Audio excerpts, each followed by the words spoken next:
Hey guys, happy Tuesday. This is Laura, aka PurplexedQT, and welcome to my channel if you're new. And just to let you guys know that sometimes I may get a date wrong, I may say something wrong, I may get something twisted. It's just who I am. You'll get used to it. And I just got out of work. I have not watched anything, but I did hear that she was found guilty. I completely disagree with the jury, but let's see what sentencing does. So I have it on court TV. Obviously, people are going to report me, so I can't stream it like I did the other day, but I will play it. I will let you guys hear it once it gets to that point so we can watch it together. So let me just give my hellos real fast. What's up, Jen? Hey, Stop Animal Cruelty, Katia. Hey, Pop Trauma. Hey, Alyssa. Hey, Leo's wife. Hey, Mandy. Hey, Glitter Girl. Hey, Sandra. Hey, Samara. Hey, Carol. Hey, Honey Bunches. Hey, Slippery Slope. Hey, Carrie. Hey, Crown. Hey, Jen. Hey, Monkey Mar. Hey, Ginger. Some of you guys I haven't seen in a while. Hey, Kathy. Destructo. What's up, Destructo? Hey, Elle. Hey, Leo's wife. Hey, Irene. Who did I forget? Hey, Kim. Kim, long time no see. What's up, Aries? Hey, Badger Girl. Hey, Brady. Hey, Adrian. Hey, D. Hey, Red Dragon. I always forget Red Dragon. She's always like first. Hey, Amosa Callie. People are not robots, make mistakes. All right. So, hey, Paris, I'm going to give my opinion before it gets to sentencing. And again, I have been working all morning. Hey, Johnny, I don't know what's being said. I don't know what the experts say. I have no idea. My opinion, hey, TNJ, my opinion, she should not have gotten murder. Murder is intentional. It means that she intentionally wanted to kill him. She did not intentionally want to kill him. Now, people are twisting it. Hey, Smile. People are twisting it and saying, hey, Adrian and Crown Royale. People twisting it saying, well, she shot to kill. Of course she shot to kill. She's a police officer. Police officers shoot to kill. That's what they do. There's no warning shots. There's no nothing. You shoot to kill. The question is, did she reasonably believe that she was walking into her apartment? 91 people say that they went to the wrong apartment. Those 91 people weren't police officers. The whole red rug thing means nothing. I'll tell you why. If anyone that's ever lived in an apartment building, like a nice building, rugs get moved all the time. So the neighbor could have had a red rug across from her and, put it out one day, and then next day it was right down the road, right down to somebody else's apartment. Wind can blow things. Dogs can carry things. You have no idea. So that whole red carpet thing is not a legit testimony. And Kim, you're allowed to disagree. But I'm going to state this. The one thing I don't want to hear in this, I will remove comments if this becomes about race, because this is not about race. This was not a black and white thing. This is not, oh, she wanted to kill a black man. And that would mean it was intentional. And nothing has been proven that she had anything against black men. Nothing has been proven that this had anything to do with race. Olivia, I did not. I haven't seen much. All right, sentencing phasing begins. Sitting there waiting and hoping that you are able to convince a jury that what they believe, that is Amber Geiger murdered Mr. John. I think it's understandable. I think part of it is relief. I think it's joy. And I think now they move on to this sentence. And I think in the sentencing phase, they'll hit it just as hard, because I believe that, as we've been talking about the outburst in court, the family is going to want a very significant sentence in jail. And so I think that Now, here's my thing, though. Here's my thing. I'll tell you what pisses me off is that I stick up for cops all the time against all this bullshit, cop shot, shouldn't have shot everything. I can see that kind of shit. But this was just so fucking bizarre. Cops are constantly held to a different standard. All I ask is that they're treated like we would be, which never happens. Travis, I'm not sure which way you mean that. I'm watching Court TV. Which way do you mean that, Travis? Do you mean,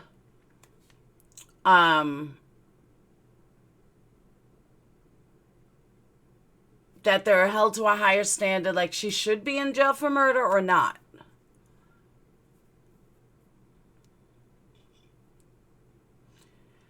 But even with police training, see, you have to think inside the mind of a cop. This is why I get aggravated when people talk about, oh, he shot an innocent black man. But he only has 2 seconds to decide. Not even 2 seconds, a half a second to decide what he's going to do. And I'm using he, I'm not talking about her, I'm saying in general. But Kim, whether you like someone or not, should not, here we go back to the jury. And why people should, why I don't totally agree with jury phases, jury testimony, jury trials, is because you just said it best, they didn't like her. Well, it's not a matter if you like someone or not. You're taking away their life. You have to base it on, did the prosecution, whether you fucking like the bitch or not, did the prosecution prove their case for murder? No, they did not. That's all. Exactly. Zero motive or intent. For that. That's my entire point.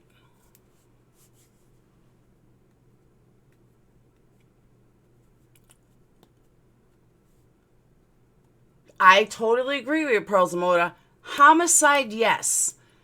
I was going to say vehicular. Negligent homicide, 100%. She did not deserve murder. She did not intentionally kill this man. She didn't do it because she had an ulterior motive. And unless you show me a motive, but Gina, that's a whole nother issue. And I'm going to get to that after. I don't want to get too into that because that's a little longer.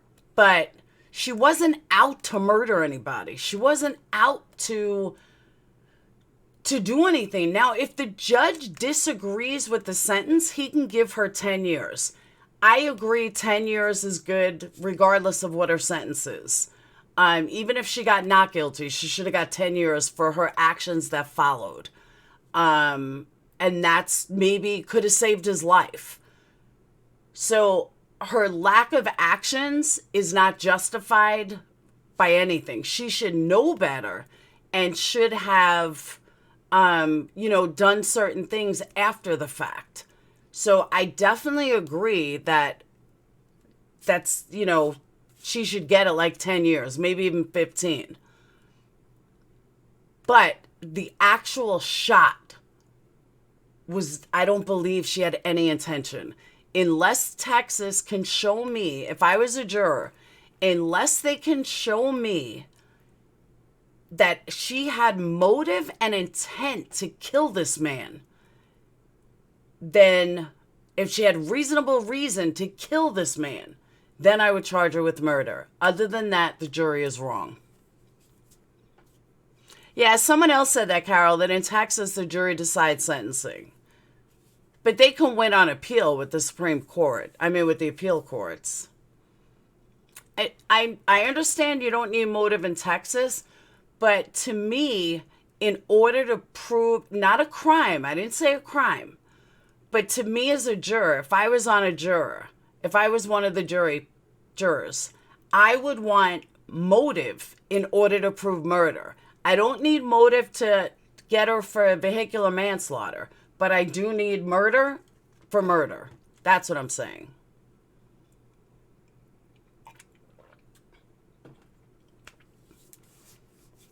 I believe she made an incredibly big mistake. It could have been way more. Paris, I agree with that. I totally agree with that. But I absolutely don't think in a state like Texas, which is very similar to Alabama with guns, I don't think she deserves life. And then on the flip side, yes, she does deserve life because he doesn't have a life anymore. I get all that. It is tragic all around. She gets 10 years of life. Oh, really, Kim? I didn't know that. Really, in Texas, they have that? Also, a lot of cops had her back. It's really sticky. All right, let's see. Find the defendant, Amber Geiger, guilty of murder as charged in the indictment. No outburst. And it is signed by the presiding juror, who is juror number 11. Mr. Rogers, would you like to have the jury poll? No, Your Honor. All right. You may be seated, Ms. Geiger. See, I also wonder if the police hired her attorney or if she did privately. Because, like, if you have a police shooting, I know in New York, they cover your attorney. So I wonder if they covered the attorney or she covered it. I don't know how Texas works. There was a cover-up by the Dallas police. Shame on them. Dallas PD failed her. 11 years and above, she stays in jail. Okay. I didn't know that. They had to make a prime example out of her. I'm going to keep my opinions to myself until sentencing. Pixie, I agree with that. And it pisses me off because I'm sorry. I think this is men get away with this shit every day. Why is a girl going to jail for life? Sorry. I'm not buying it. I totally agree with that, Candace. She is being used as a scapegoat. Because it happens to men. How many white cops, and I'm not trying to make this a racist thing, but let's be real. How many white cops kill unarmed black men every day and get away with it? Tons. Yes, we were. Okay, were you at the...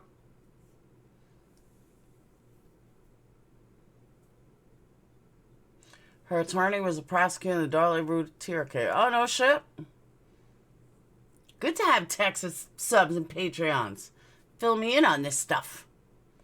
Man getting away with it every day is not a... I'm not saying it's a good argument, Katia. I'm just saying it happens every day. And I said I'm not trying to make a racial slippery slope. I said this whole thing was sexist. I absolutely think it's sexist.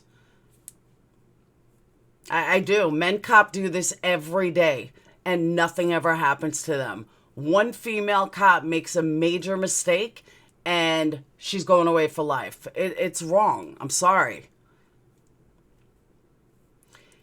The circumstances of the killing, I agree, are way a bit bizarre. Dallas PD was sent to prison for shooting an unarmed 15-year-old boy, black boy. It says sentencing phase expect to begin momentarily. If he hasn't just been chilling in his apartment eating TV. Maybe, yeah, maybe not. She's the first female cop convicted. There you go. I agree with you. Putting her on the stand was a mistake. She talks like a policewoman. Her terminology, jury doesn't relate to her. We don't know how many women officers have gotten away with it, though, because they've gotten away with it. Yeah, that's a statistic I haven't looked up yet. Hard to talk with my Invisaligns in. Death penalty? Nah, she won't get the death penalty. Whole department is corrupt. The judge blocked testimony, and even a juror knew a witness, and she was allowed to stay on the jury. Where? On this trial, Candace? I got under BSJ's skin today and then completely shut him down. Good for you, Yaya. Oh, she'll definitely appeal. If it was her apartment, everyone would be applauding her for knowing how to defend herself. True, too. 20... No, she could do life. Oh, you're talking about somebody else, Jen. Yeah, it's 5 years to 99. I'm banking 20 years. Any more, I want to take this bet. Let's see if somebody won. I know there were a few people yesterday that said guilty of murder, but we got to wait for sentencing.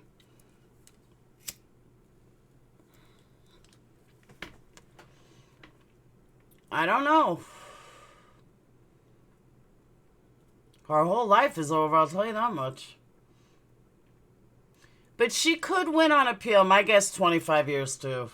But it all depends on the jury. I mean, they came back with murder.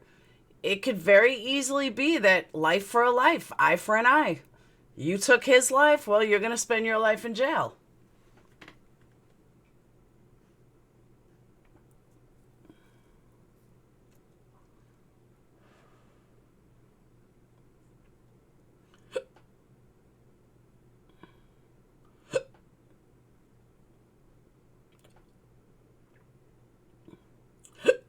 I don't know. It's going to be rough. Hey, something's happening on my birthday. It said it on the bottom. Something to do with American Express. My vape is here.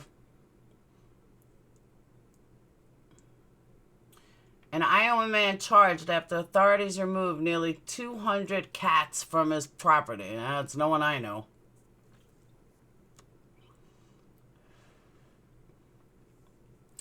I think the nail in the coffin for her was her, like, trying to save his life. I agree with that, Pop Trauma, but I just don't see money. You know what else works for hiccups? If you hold your breath and you think of the ocean. I don't know why it works, but it does every time. The case, you really think it'll be overturned? On what basis, though? In order to win an appeal, you have to have something wrong. Well, I guess, yeah, if there's a juror that stayed when shouldn't have, that could definitely cause for a new trial.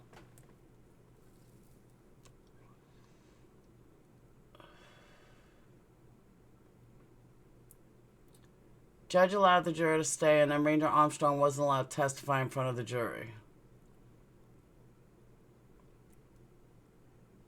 No, if there's an error in the law, that is the basis for an appeal. I try to join Patreon, but it's not accepting my email, so I'm confused. You don't even need to use email, Daily Poppins. And to Trish and to Bonnie, if you guys are in here, I will be sending you guys email right after this live. Or welcome right after this live.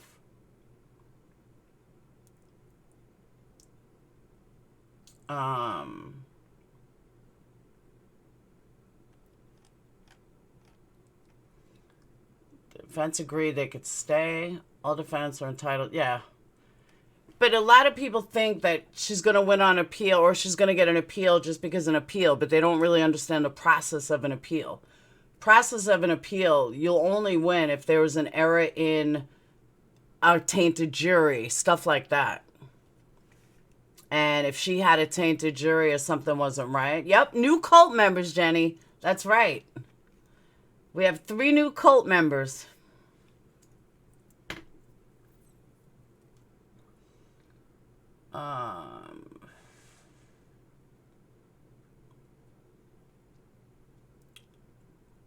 I wish you could slow down what their headlines.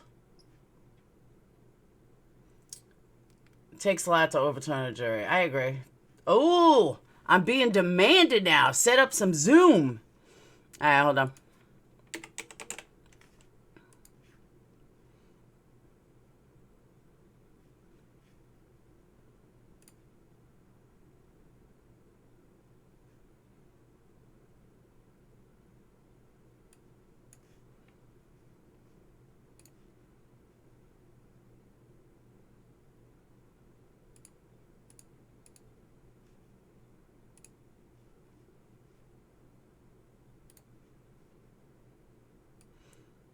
All right, Zoom is set up.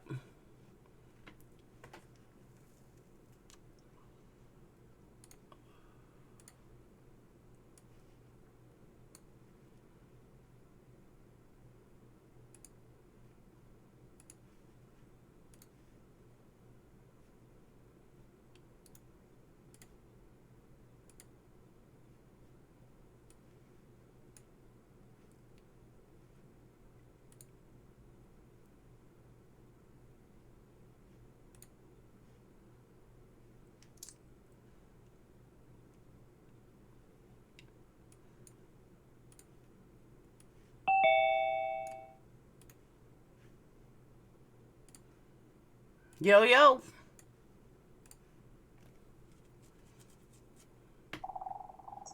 Hello. I missed the Hello. first part of your live. How long you been on? Since 1.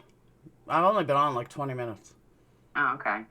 So we can agree that we don't agree that murder should have been the charge? Yes. Hey, Jewel. Okay. Murder should not have been the charge. I agree. I don't think it should have been murder. As a matter of fact, when the verdict came in, don't ask me why, but I felt kind of sad. Not because I don't feel that how do you pronounce his last name? Is it just Jean? Or Yes. is it like French? Is his name like French, his last name? Bottoms, Jean? the victim. No, I think Jean? it's maybe Jean. Is it Jean? Mm-hmm. Either way, I believe the gentleman definitely deserves justice. But I wasn't happy. Man, I was watching it on one of the channels. I don't know if it was Law. It wasn't the Law channel because he kept buffering and I was scared I'd miss it.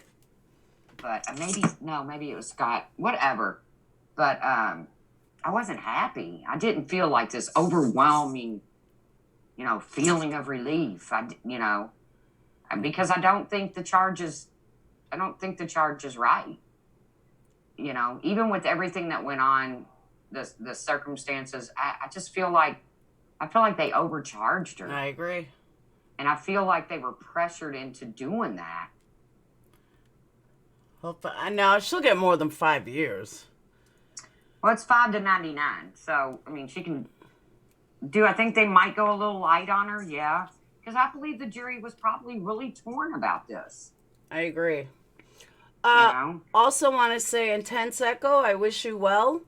Intense Echo left Patreon, so I just want to wish her well. She was with me a long time, and she doesn't like the drama, so I wish her the best of luck and everything, and hopefully she'll still stop in and visit. And Italian Girls Right, for those of you that just joined, the first of every month is our annual sacrifice, so you guys join right in time.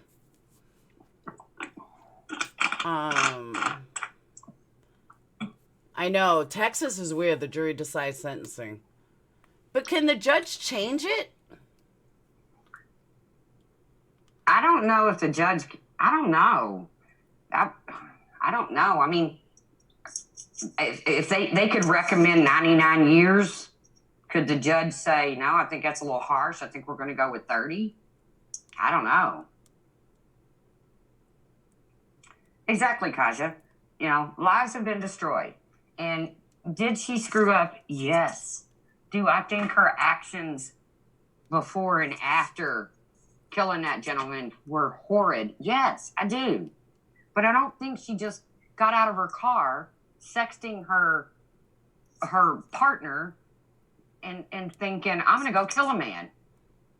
I don't know. I think she was overcharged. I really do. I really do. I was not happy.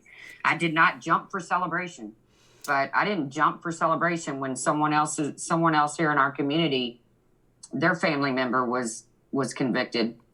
I felt a little sad. I can't help it. I'm weird like that. Adrian has a good point, though. 2 lives were destroyed, but she destroyed both of them. So I have to agree with that comment. Oh, I definitely agree with that. And it was proven that, text messages were deleted, trying to, leading up to this. Oh, I believe guilty too, Brady, but I just don't know if it's guilty of murder. It's not. I think it might have been guilty of even voluntary manslaughter, because she did have, as a human being, let's just All right, hold on. It's back on. These are going to be the application filed from the Is this sentencing already? Yeah. Wow. You said her first attempt to apply? That's correct, Your Honor. There were 2. She applied multiple times.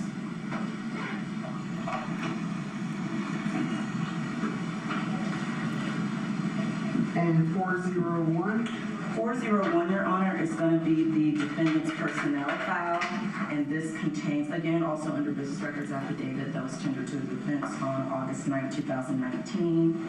And this file contains background information provided by the defendant throughout the application process through the Dallas Police Department, including her social media Pinterest account name. No, Monkey Mar, It actually includes the grand jury polygraph changed it. information related to her application through the Dallas Police Department as well, and statements and things that she's made. You said a polygraph? That's correct, Your Honor. What was the nature of the polygraph? The defendant failed her first polygraph for the Dallas Police Department.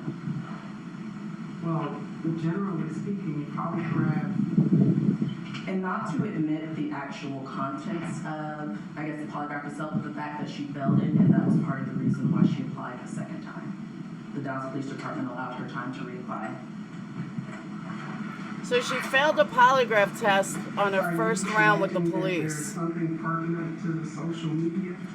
Yes, Your Honor, there are certain posts that were made by the defendant on her Pinterest account that I think is relevant for the trier of fact to consider. I can't show up links. Some asshole will report me.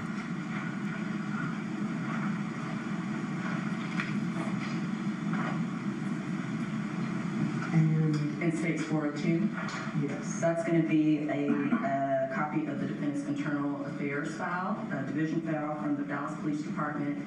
And particularly within that file, there are certain allegations for misconduct that were sustained against the defendant or that she received counseling for. okay. You've had an opportunity to review States Exhibit 400, 401, and 402? Yes, Your Honor. And may I see those? Yes, Your Honor. And under what basis are you Why is there a dog? offering these? Oh, is that your house? All purposes. Which one is this? That should be 401. This is 402. And this is 400.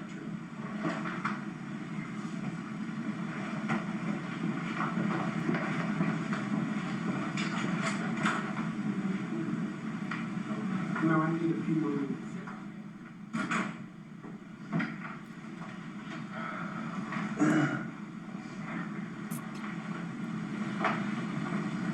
Let's go in numerical order here.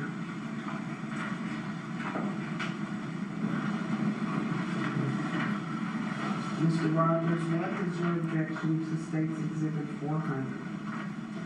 Judge, 400 is an application from 7 years ago that, one, it's not relevant. It was so distant in time from the conduct that is the subject of this case. Also, it contains unadjudicated, admissions of unadjudicated offenses and acts, or it contains admissions or references, traffic tickets, smoking marijuana, things like that are that the state should have to prove each and every act beyond a reasonable doubt. So it has a considerable amount of hearsay as far as the reasons for that she was rejected. That was hearsay from other officers. Okay, wait, we're talking about States Exhibit 400, that's just a 2012 application, Your Honor. The other shows the personal file that's going to be Who cares though? Why does that matter? of that. In States 400, Your Honor, it mentions the fact that the defendant was denied by the Fort Worth Police Department, and that's the first application for the Dallas Police Department. And Judge, that's hearsay. We have to, it's hearsay. We don't know the context of what the Fort Worth Police Department decided, and it's not relevant, Judge. And if I may respond, Your Honor, these are admissions made by the defendant. This is information that the defendant wrote on application seeking employment of the Dallas Police Department.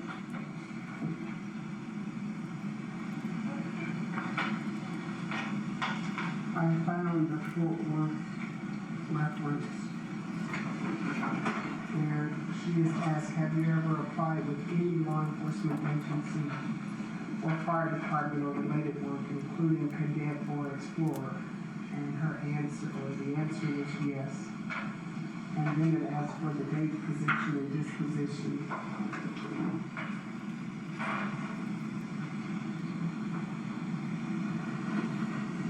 But Melissa, I agree with you. Indicates that she applied to the Fort Worth Police Department and was denied to be a police officer. And there was another application to the DFW Airport Police, although it doesn't indicate the disposition. And that's correct, Your Honor. You think so, Slippery Slope?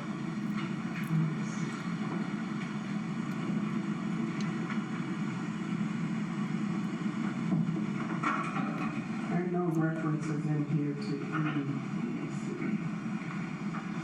Oh, here. Have you ever smoked or experimented with marijuana? The answer is yes, on 3 occasions, beginning in July of 2009 and ending in June of No, they gave her 2009. the lie detector test is when she was when she became a police officer.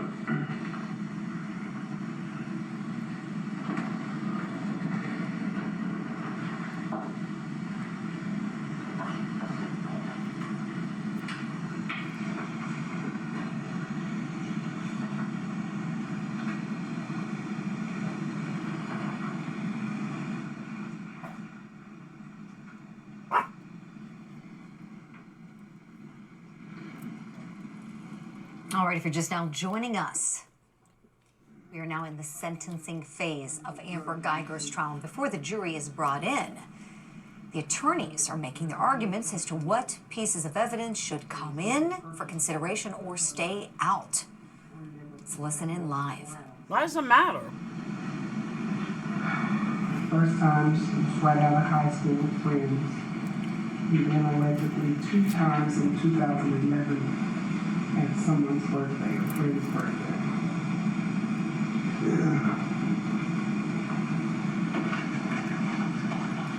And this was completed on August 23rd of 2012.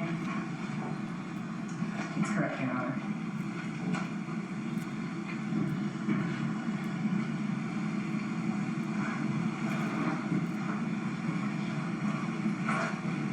And Mr. Rogers, your objections to I'm just going to pause this for a second because the headline that came up is really interesting. That the Timothy Jones murder, more than half of the jurors can't escape the testimony that they heard during the jury, and they're like totally affected by it. 400. Just her admission that she was denied by the Fort Worth Police Department is not relevant. It's more prejudicial than probative. Her admission of marijuana usage and the subsequent discussion of that in the application process. Exactly, again, Slippery. Is not relevant and more prejudicial than probative.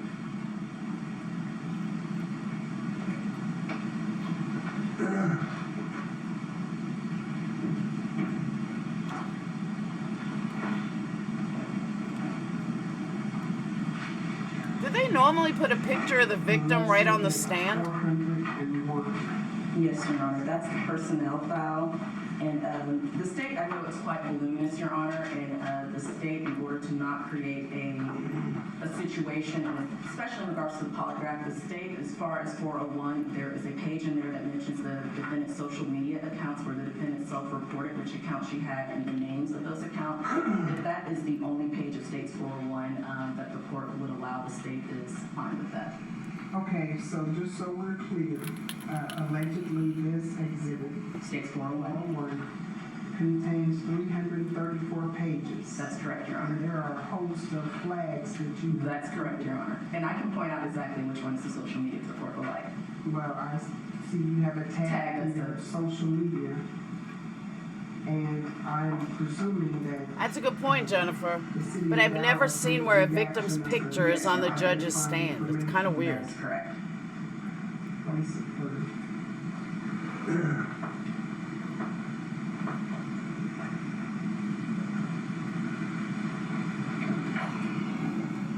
The jury isn't in there, right? No, I don't know.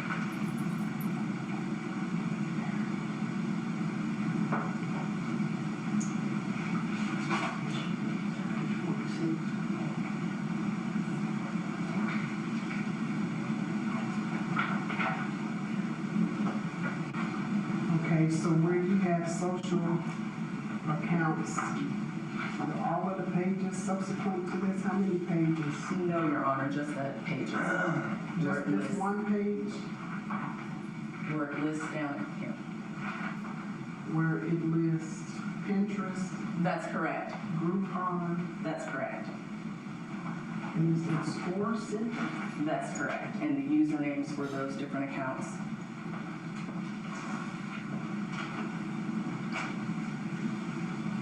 Of this entire personnel file, you want this one page?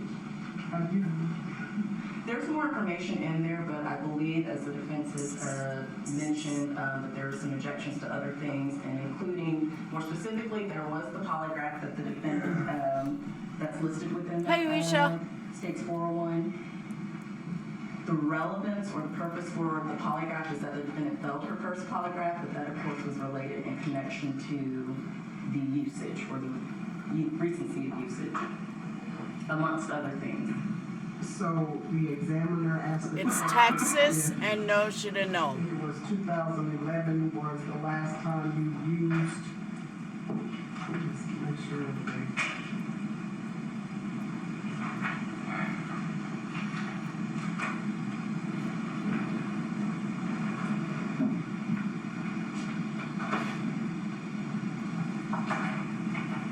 If your last marijuana usage was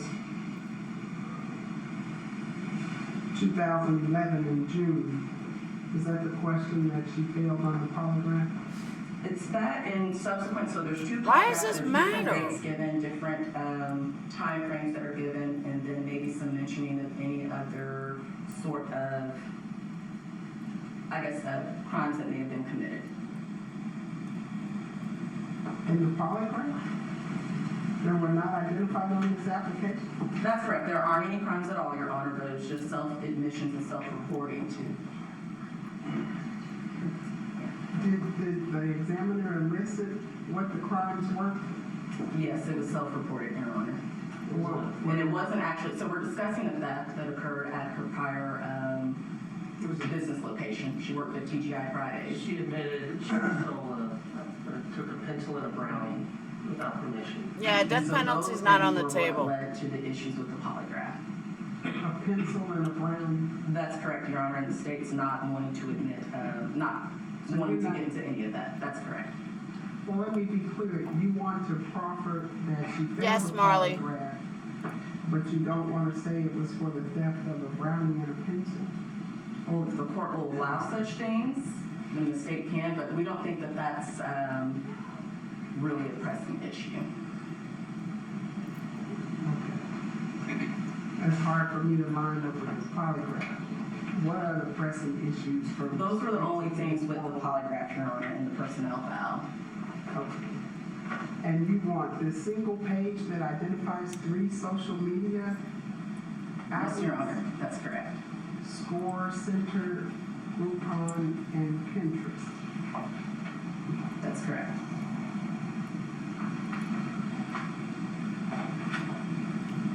Mr. Rogers. With regard to the, I'm kind of unclear, but if we're, I haven't made decisions. I'm inquiring, trying to understand the scope. she's just offering one page from the personnel file that you just identified that has the 3 social media accounts, then I don't have an objection to that. To that portion of her personnel file. That one page. Yeah, if somebody wants to say that they're hanging her because she's a female, I can live with that. I don't believe it's a white or black issue. I really don't. I believe it's a white or black issue as far as society is concerned. I don't think the court is. That's all you want out of this personnel file. Yes, Your Honor. Okay, that'll save me some time reading all of this.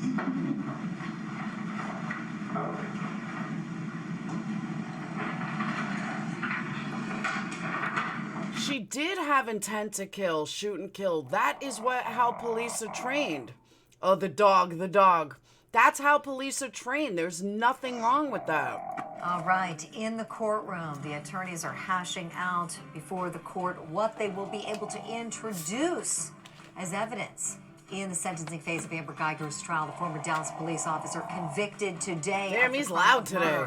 Don't go anywhere. Court TV Live continues with more coverage after this. Sarah, what's wrong? Let me just tell you guys the crime that occurred in my house. So I get out of work. It's a big crime. God, that dog's loud today. Big crime. My kids found all, and I mean all of the beef jerky. All the jerky. Ate it. There is none left. All of it. Gone. That is a crime. Major, major crime. Don't be selfish. Little brats. And yes, my dog is going to town on snoring right now. I was outside and the neighbor's dog was barking. I come inside, mine snoring. It's like, can't win here. That's okay. And I would really love to stream it, but we know that someone is going to report it. So, or 20 people are going to report it just to try to get me in trouble. So that's why I can't. Well, I know there's one that's going to. They've made that quite clear. So, but I don't know. Like I said, I'm kind of torn. You know, I feel like she had the every opportunity to retreat. And that's where this all comes into play. I agree. She had every opportunity as a human being. Take it off the table that she's even a cop. As a human being, she had every opportunity to retreat. And when she testified and said her intent was to kill him, and I know cops are trained to kill, but that came across very harsh to the jury. Very harsh. Jen, no, I didn't go nuts. I'll make a joke out of it for them, but yeah, two of them were like underweight. She didn't even call for once he was shot, she called 911. Why would she not call across her radio? Why would you fumble with the cell phone? Okay, admittedly, she had it out, but she didn't have it out while she was shooting the man. I doubt she had a cell phone in one hand and a gun in the other, even though she testified she was at a one-handed stance. See, why would she not call on her radio? Here's my other thing to it, though. And I've said this, I kind of thought this for a while, but I was waiting to see how this turned out. If you look at, she was carrying her bulletproof vest. If you're going to walk in and automatically shoot, why not put on your vest? Why not automatically put on your vest if you're going to walk in and shoot? If the second you open up that door, instead of saying, hey, hey, why not throw on your vest real fast? And I don't know how long it takes to get on a vest, but she had a pretty hard vest. Did she drop it? Was she holding it in her hands? I'm kind of like, that's the only thing I'm kind of iffy on. Here's my thing. If I'm in my home and you come into it, I'm going to shoot you. If I come home to my home and I'm able to push my door open and I assume there's someone in my home, I'm going to retreat. But you're not a cop. But you're not a cop carrying a gun. Yeah, but even their policies are she should have never gone in there alone. True. Her policy is she should have called for backup. She was not in imminent danger, even though she thinks she was. If I'm walking to a parking lot and a man is walking behind me and I feel like I'm in imminent danger, that doesn't mean I am. Just because a stranger's walking behind me, he has to make some sort of move towards me. And she lied. She lied and said he was up and moving around and was coming towards her. And the medical examiners proved differently. The man was in a lower position than she was. He stood over 6 foot tall. No way was he standing. So he was not coming at her. Was he yelling, hey, hey, hey? Probably. Was he louder, more aggressive sounding than her? I would imagine. But I believe the medical examiner. I believe the ballistics. I believe that they are spot on when it comes to how a bullet is, where it lands from, they do that little string thing, or now it's a laser. No, I don't believe the man. I believe All right, hold on, it's back on. Prosecution wants to introduce. They want to introduce some evidence about her admitting to smoking marijuana, and they want to introduce some evidence from 3 different social media accounts. We've talked already about some damaging quotes that were pinned to her Pinterest account. They didn't come into evidence during He the should have guilt thrown phase ice of the cream trial, at her. but now that we are in this sentencing phase, they may come in. The judge hasn't made any decisions just yet. She's considering everything and the rules of evidence that both sides are citing to try to get into evidence these various things to support their respective positions. Geiger's facing a... All right, Trace, finish your thought since it's all BS. No, I don't agree with the murder charge. I believe it should have been voluntary manslaughter, not involuntary, voluntary, because she made snap decisions, and I know law enforcement is held to a higher standard, and but at this point she wasn't a cop. She was a civilian walking into her home, but she had training that most of us civilians don't have. So I just think the fact that she did not retreat, she did not call for backup, she did not call using her radio, she used her cell phone, she made text messages when all of this is going down, which the prosecution made very clear. In the time that you took away from helping Mr. Jean, whatever his name is, I don't know how to pronounce it, I'm not disrespecting him. In the time that you took away to actually text on your phone, it was your obligation as not only a human being, but as a trained police officer. And she just kept saying, I didn't know how to do, I didn't know how to do life-saving, techniques. You're trained. You have to attempt it. Even if you're a failure at it, you have to attempt it. Right. There was no blood on her. Hang on. There's a page, there's a part of the investigation which says what Amber Geiger summarizes Amber Geiger's internal statement. That's a violation of Garrity v. New Jersey. Wait a minute, I haven't seen this. The Garrity information. I haven't read every document she just handed me for this investigation, but I have not seen the Garrity information as of yet. Garrity information has been redacted from the state's file, just so that the record's clear. The defense received the full file.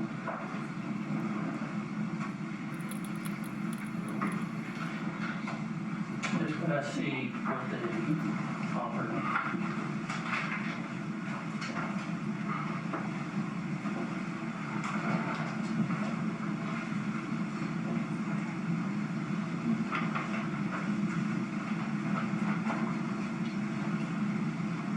The first section she gave me, I've gone through. I haven't gone through the second section, but in the first section, I didn't see any Garrity. Why is the judge rolling her eyes? Oh, you guys can't see that. The judge is like rolling her eyes. Under investigation, it says officer's testimony. It's a summary of her internal statement.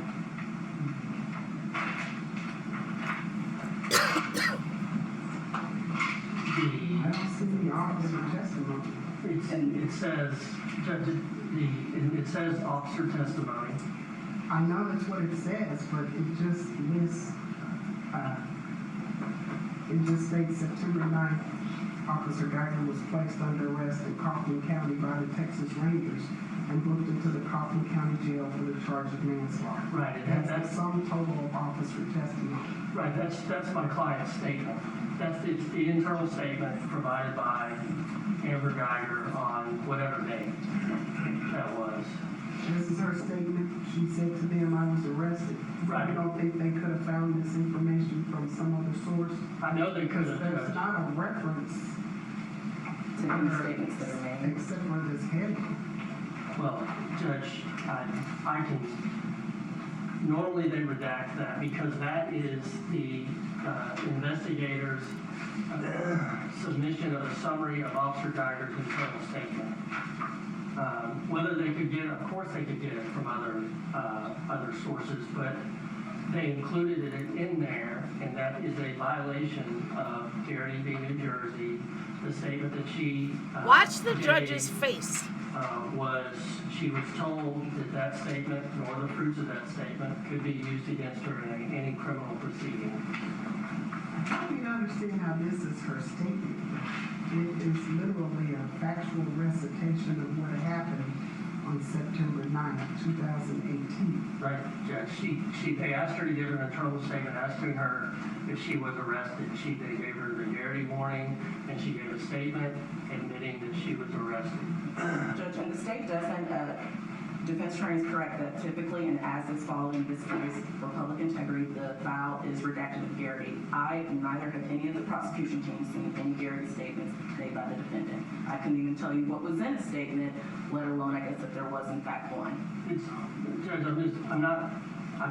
that is a summary of her internal statement. I know it's short, but it's in there. See what I mean, though, about the judge's face? It's weird. Grasping that this is testimonial or provided subject to interrogation, because it just states on a date certain she was arrested in Coffin County by the Texas Rangers and booked into the Coffin County Jail. Right, above that, Judge, it says internal, no, there's I see the heading.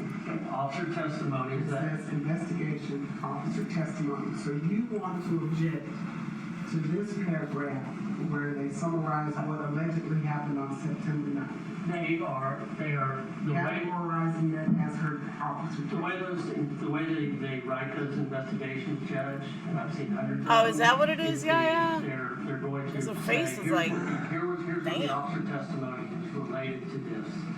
The only officer testimony in this case was Amber Geiger's, and they put her statement in their summary.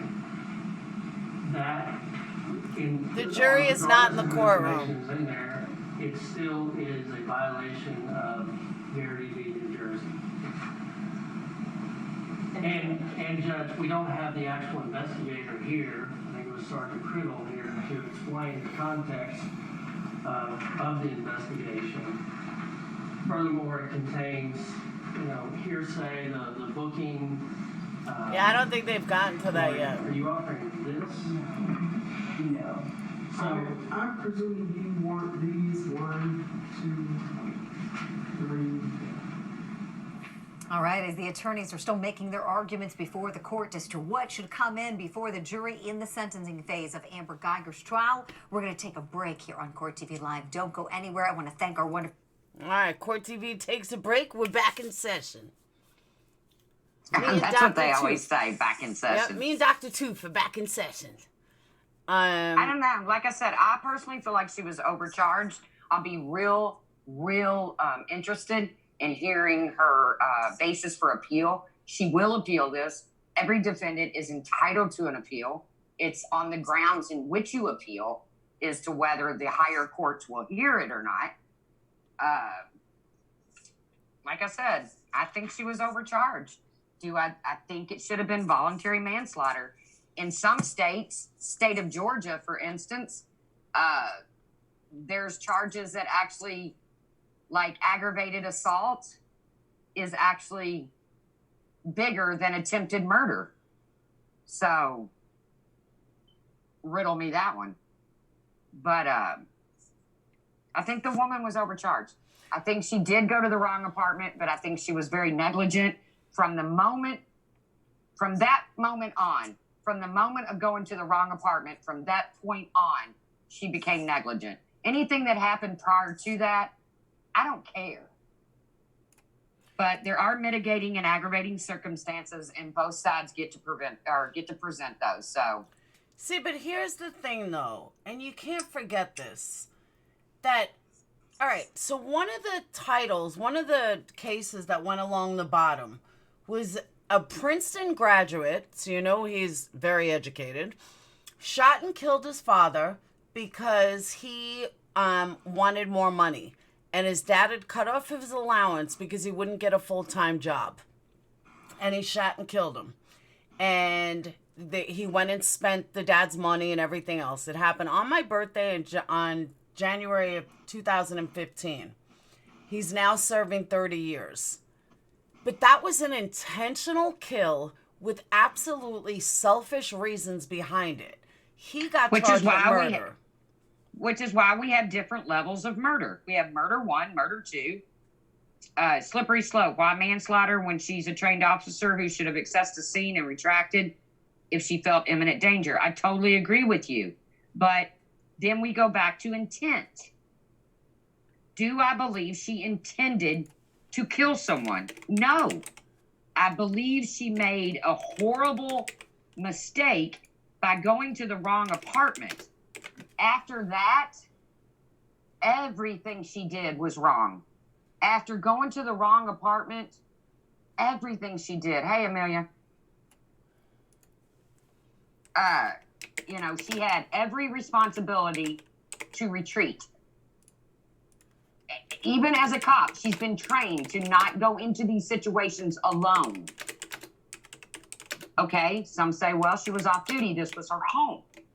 That's even more reason for her to retreat. What would you guys do if you went to your home and found your door slightly ajar and you hear noises in there? Even if you had a gun, would you go busting through the door and kill the person in there? Or would you retreat and call for help? The only way I would ever use my gun is if I felt imminent danger. And just because your door is ajar and somebody's in there making noise doesn't put you in imminent danger. Her attorneys summed it up so well in this statement that somebody posted earlier. She said things in the 911 call that just didn't fly. Hold on, everyone give purple hearts to Daily Poppins. Thank you, Daily Poppins.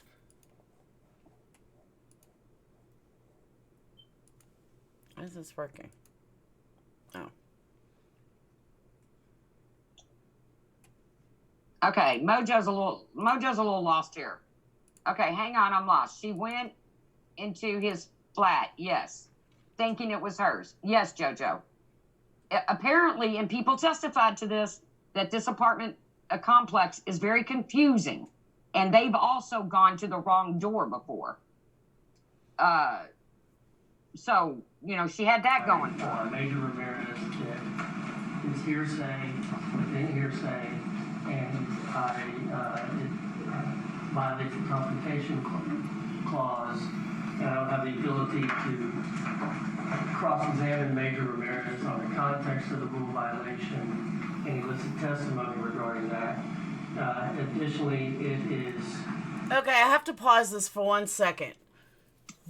One of the jurors from the Timothy Davis trial got a tattoo in memory of all 5 children.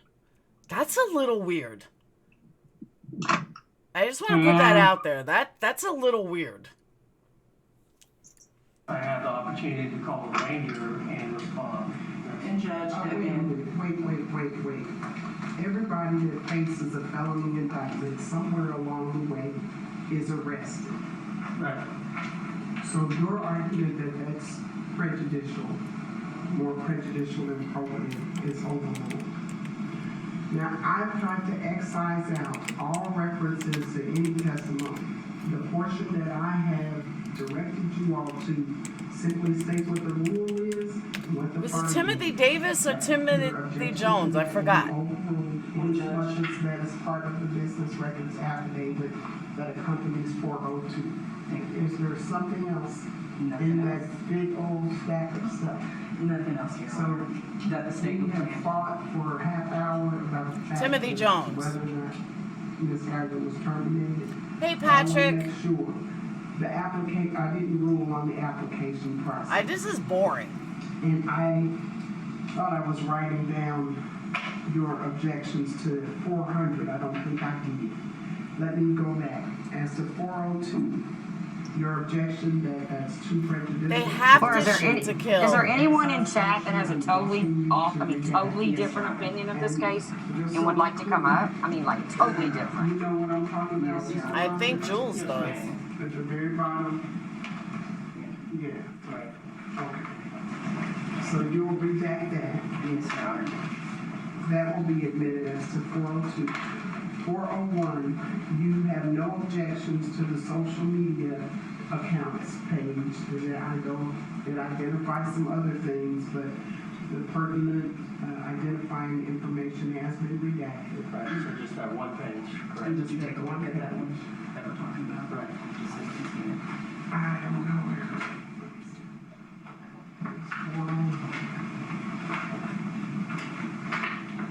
I'm good with that, Judge. Wow. Yeah, I just, And back to the initial application. Oh, no, it's not, Marley. The initial application, you indicate that the application was denied for a multitude of reasons. Is that correct? That's correct, Your Honor. And Or at least it just states that on. I don't think they give a reason. No, the defendant self-reported denied at Fort Worth, and then that was the first time that Dallas Police I don't know, Department, Dilly. She was not accepted at that time. Do they have rules that tell you? They not specifically, no, Your Honor. The only thing listed in that would be the marijuana usage.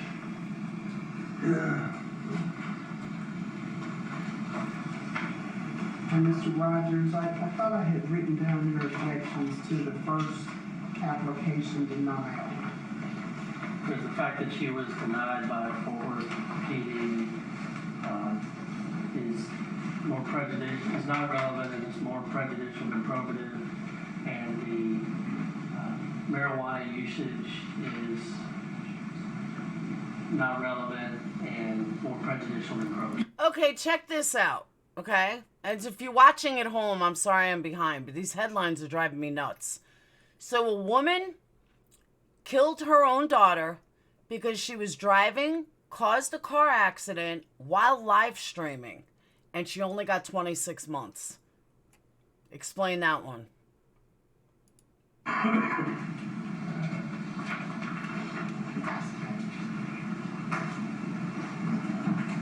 I'm sorry. I know you all came in here and waited at 1 o'clock thinking we would have started right at that time. I wish we would have.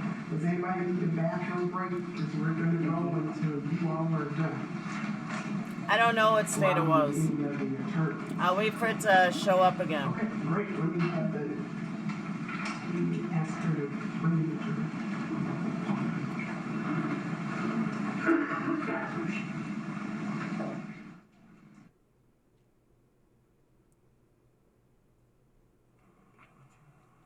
Oh, you want me to get... All right, they're quiet. Okay, now. I'm going to bring in my guests while the judge decides what is happening I don't care about your guest. next. I have... So you say Jules has a totally different opinion about the case. I believe so. What is Jules' stance? What, I mean, I know she's, obviously in, I know she's obviously defending Amber. I don't know to what extent she's defending her. I know she says she only lived there for a couple months, not years. And I agree with Jewel to an extent. That's what I said. There's mitigating and aggravating circumstances to every case.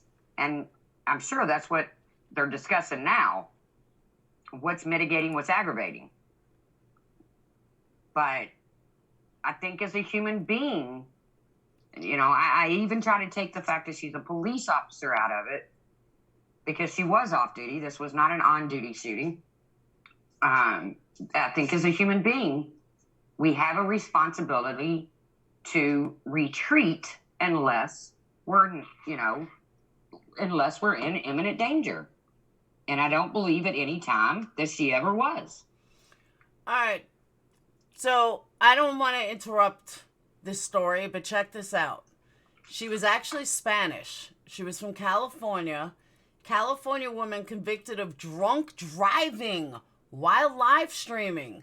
Crashed and killed her younger sister. I thought it was her daughter.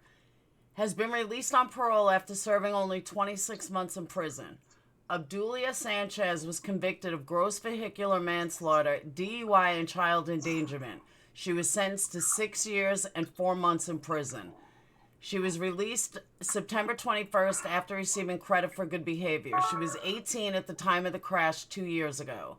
The car driven by Sanchez veered off the shoulder of a road in Los Banos, about 100 miles south of San Francisco. Authorities say she overcorrected, causing the vehicle to swerve and overturn, ejecting her 14-year-old sister.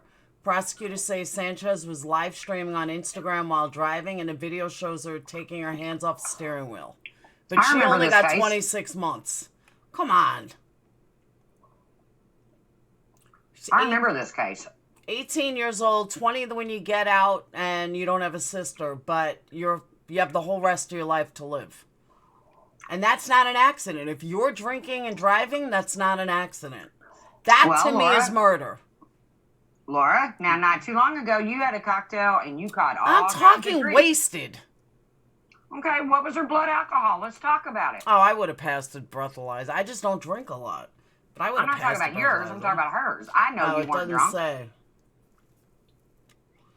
It doesn't say what her blood alcohol was. But she was doing 100 miles an hour. What was she charged with? Vehicular manslaughter? Is that what you said? Gross vehicular manslaughter. No, Laura was not drunk. I wasn't. I had one drink. With a big O supper. Oh, yeah. It was good, too. You can't drive with one drink. No, the other side gave me shit like I was, the worst person in the world. You cannot stop after work, have dinner, and a cocktail in this community, in the YouTube world. You can if your name's not Laura. Mace and her. If your name's not Laura, you can do it. She wasn't. I don't know. I remember that case with that girl, and I definitely think she deserved more time because her behavior was deplorable. And I'm not even just talking about drinking and driving and killing her sister. But to me, that's murder. You're that wasted, and you drive 100 miles an hour. I don't think there was any intent there. And it all comes down to intent with me. Obviously, I'm not the law. Yeah, you guys were with me in my purse. That's right. I don't think she intended to kill her sister. I think just like this woman, she messed up. She did something she shouldn't have done. Except with this woman, all she did was go to the wrong apartment, and that's what led to it. The other girl actually drank and drove. I don't remember what her blood alcohol content is, but I do think it was quite high. I remember seeing the video after the accident or something. I do think her blood alcohol content was way up there, like way more than one cocktail. But how would you feel about it if she was doing 100 mile an hour not intoxicated? At that point, is it murder?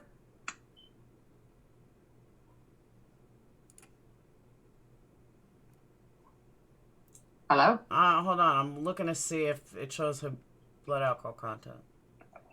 If it's the same case, I think it was quite high. An 18-year-old is accused of Instagram live streaming a car crash that led to the death of her teenage sister, according to police. Abdulia Sanchez was reportedly driving drunk around 6:40 Friday night when police say she lost control of her vehicle, drove through a barbed wire fence, and crashed her car into a field. Abdulia's sister, 14-year-old Jacqueline Sanchez, and another 14-year-old girl were ejected from their seats. Jacqueline died from her injuries, while the other passenger sustained major injuries, according to a report from BuzzFeed News. The teen girls were in the back seat and not wearing seatbelts. Aha, they weren't wearing seatbelts. Nah, Amelia, I laughed at most of them.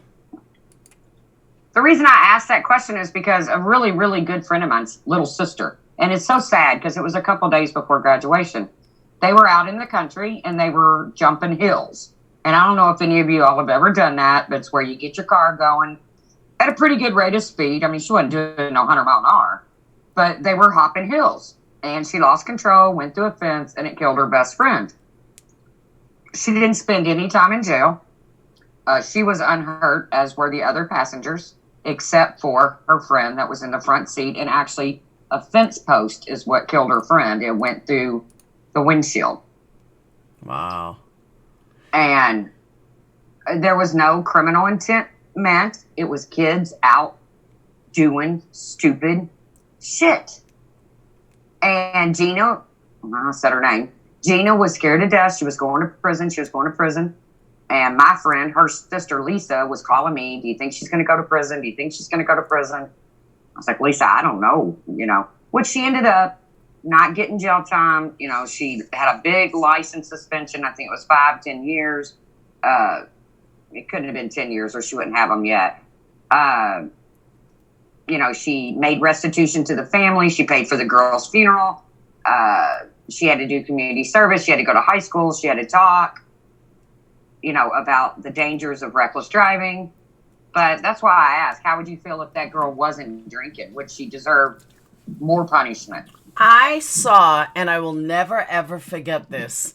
I saw this on HBO a long time ago, probably 20 years ago, and probably even longer. Agree, Jennifer. Agree. HBO, 2 different cases. HBO had this special where, they would show different real life stories, and some kid, I don't remember if he was drunk or he was tired, but he was driving down the road. He was a teenager and killed their daughter. And both kids came from a lot of money. And all the parents asked, they didn't want him to go to jail, or I think he went to jail for 2 years or something. But he had to send a check for $1 for the rest of his life. Every week without fail. If he didn't send it, he could go to jail. He violated his terms. Yeah. So every week, every Friday for the rest of his life, he had to send a check for $1 to the family. So and I think they would that remember. Is more just to make him never forget exactly what his actions led to. Exactly. That's what I'm saying. That to me is worse than even doing time in jail and then just moving on. Knowing that you have this monkey on your back your entire life. And he was a teenager. And, I don't know what the follow-up was, but, yeah, they wanted that dollar check the entire life. You guys got to see the judge's face. We can't. You keep telling us that. Everybody's going to leave to go look at the judge's face. I'm going to put it on for a second. Oh.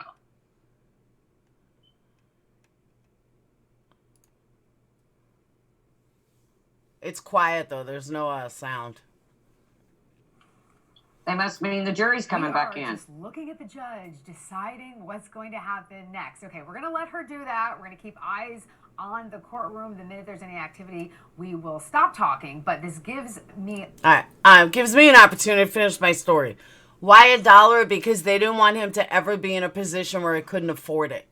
So they said, no matter what, he'll be able to afford $1 the rest of his life. This could take hours. I agree. Oh, yeah. We haven't even gotten to witness statements, or not witness statements, but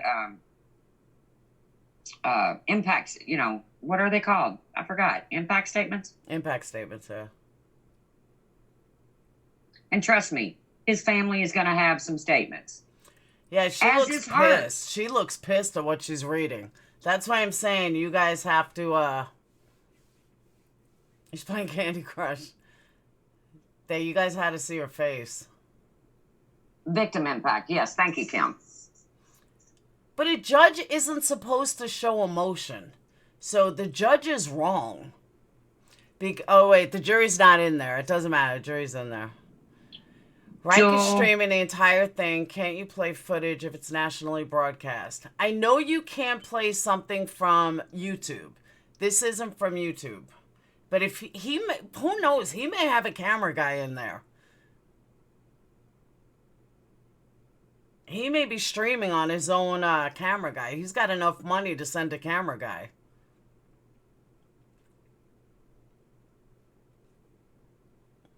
Nobody has deleted anything. Laura can see what we did. Yeah, I can see. Nobody's deleting.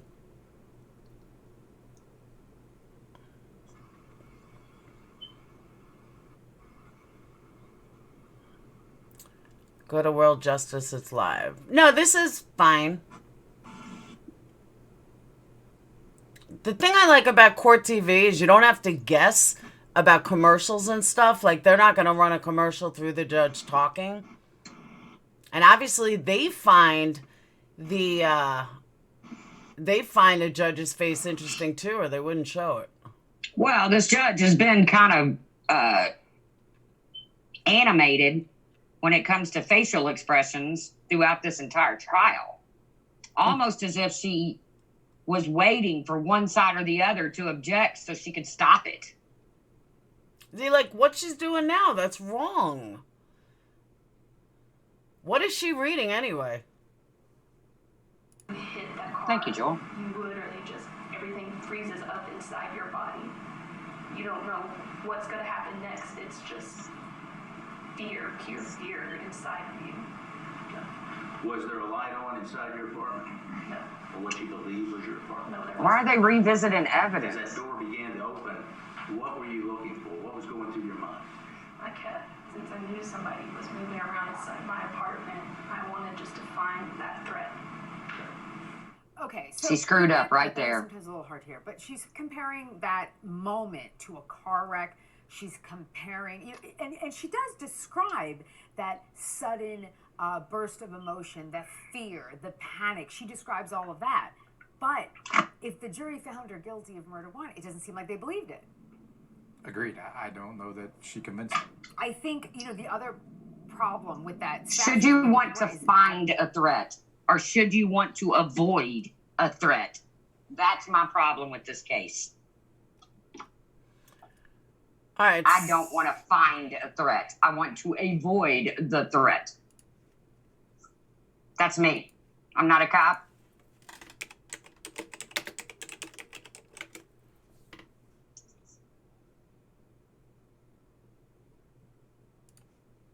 My dog's awake, so.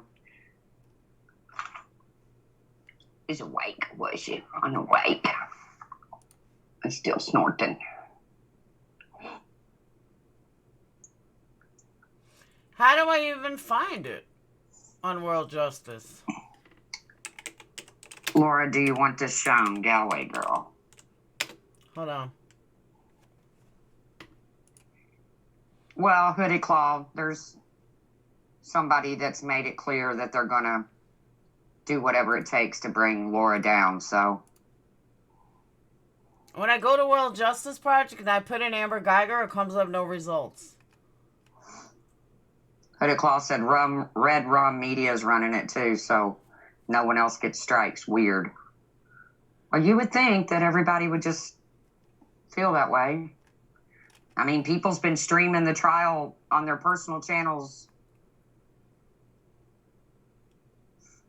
Oh, I see Gallagher. And people's been streaming the trial on their personal channels all this whole time, and I don't see anybody getting strikes, but I don't know that those people have anybody out to get them either, so. Gala, do I want... Oh, this part's showing you. I don't care. I'm trying to find where it would be.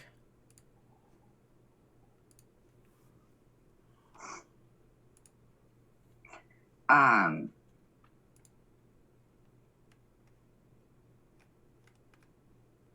don't know. I've been watching it on that Law and Crime Network or whatever it's called. Yeah, but they're YouTube. And they started buffering really bad. And I was scared to death I was going to miss the verdict, so I had to run over and watch it somewhere else.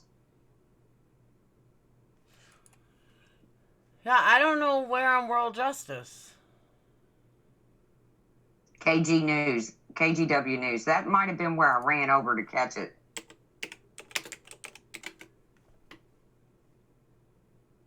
Amelia, I don't know if there was more than one thing offered to the jury. I still can't, nobody's answered that for me. Could they have gotten her for a lesser charge? Good question, Amelia, because no one's been able to answer that for me. Was it murder or nothing? When family and friends arrive for the holidays. Now they have KGW as commercials.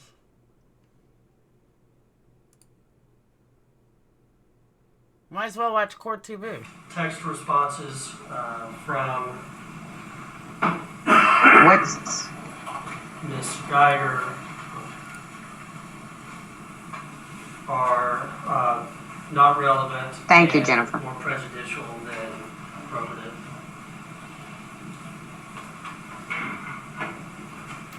What the hell was that face for?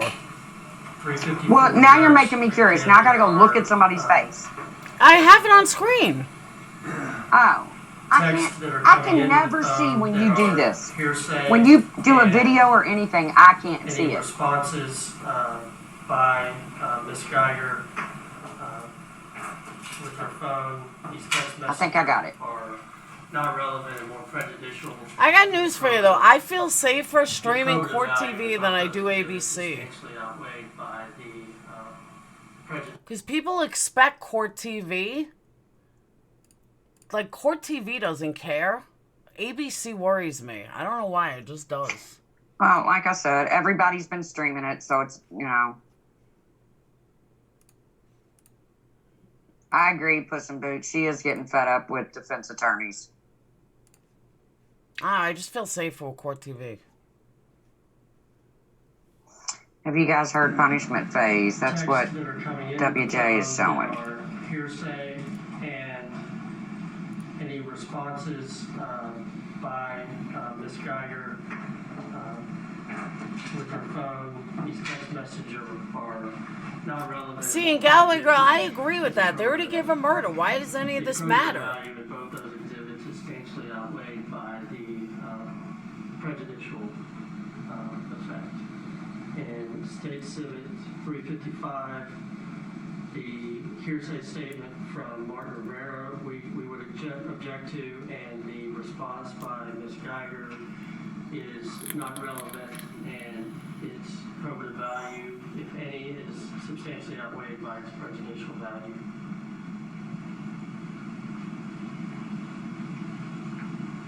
And states, I think that defense attorneys should fight to the end. That's what defense attorneys should do. But at this point, she's been found guilty. Jennifer Ferran, I'm right there with you. I'm thinking the same thing. Just fucking sentence her and be done.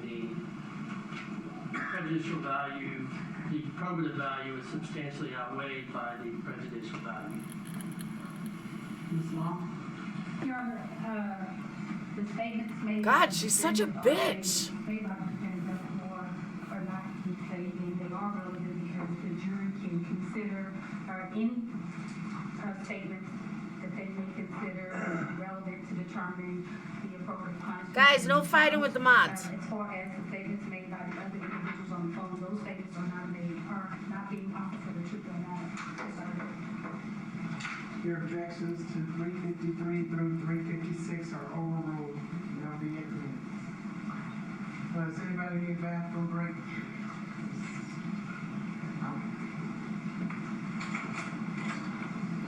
Oh, here goes the judge with 1,000 breaks. See, ABC's on YouTube, then I was right. Okay, while court takes a recess, gives us an opportunity to take a commercial break. The sentencing phase of Amber Geiger will continue right after this. Tonight on Court TV. Alright, so live courts.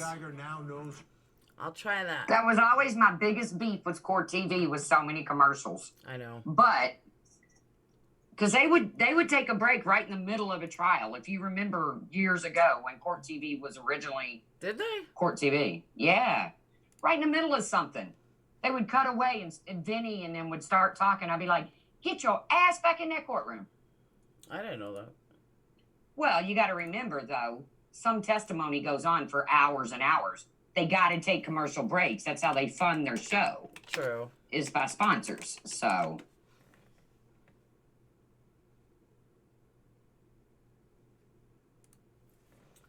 All justice.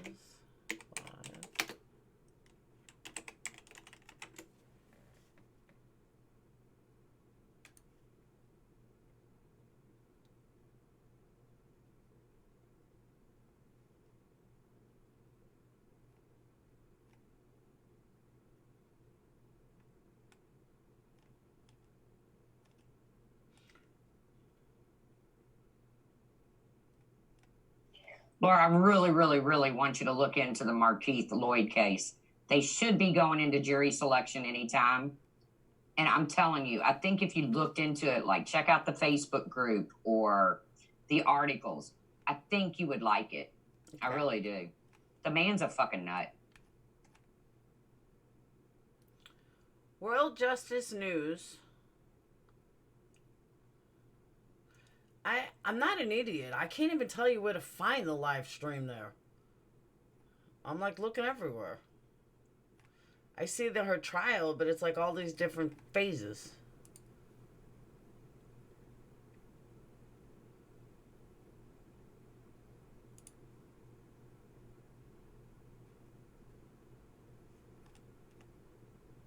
They called me Allison Jones. Nah, they're streaming ABC. Yeah, they're showing ABC. I'm sticking with Court TV.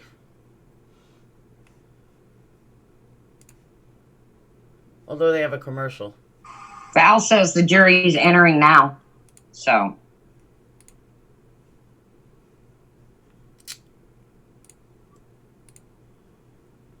Why is Court TV?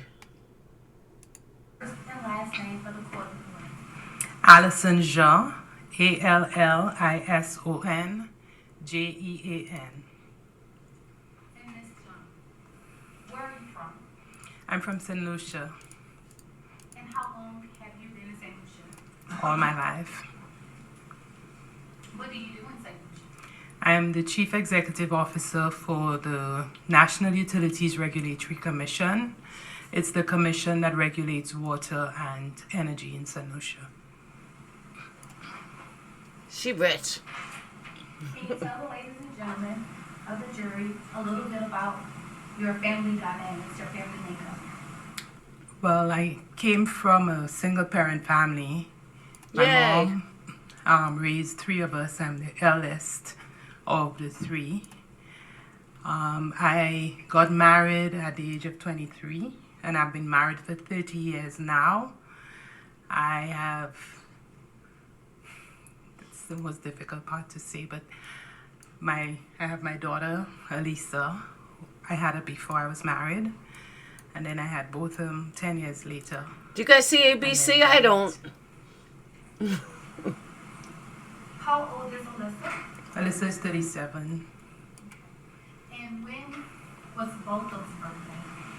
Both of them's birthday was this past Sunday. And how old would have both been? He would have been 28 years old. And how old is Grant? Grant is 18. And tell the ladies and gentlemen about your husband. My husband and I have been married for 30 years. That's the only husband I know. We are Christians. We worship at the Church of Christ in St. Lucia. So we have a simple life, one of faith, and that's how we raise our children in the church. Let's talk a little bit about that.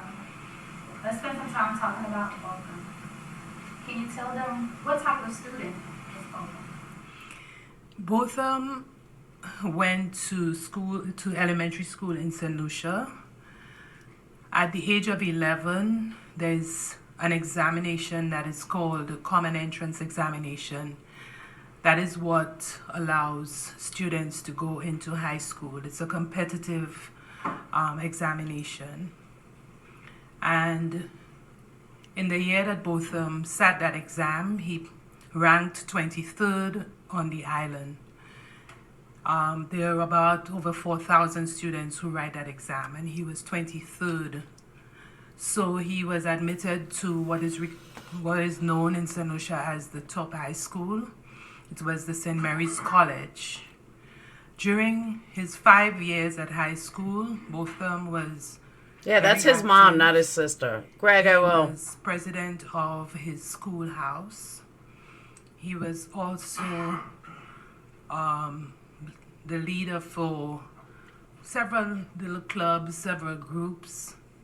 He started a choir because he loved to sing, so he got one of his teachers. Him coming from such an educated and together family is going to hurt her. Where he had the teacher to start a choir because he wanted to sing. That's right. You know rap, folks? Yes. I don't know Red Dragon.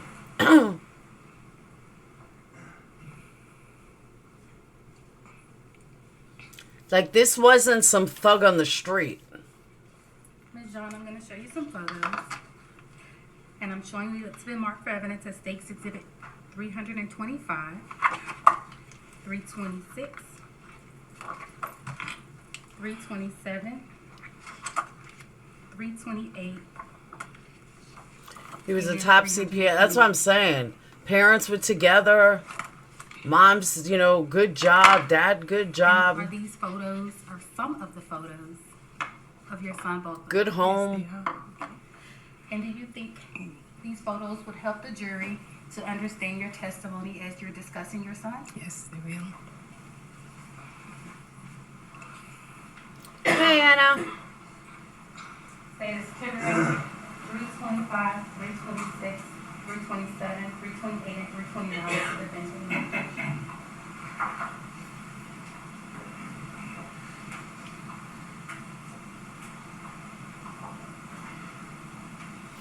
I don't know. After hearing the mom, she's going to fucking fry. They're all admitted. You may post them at your discretion.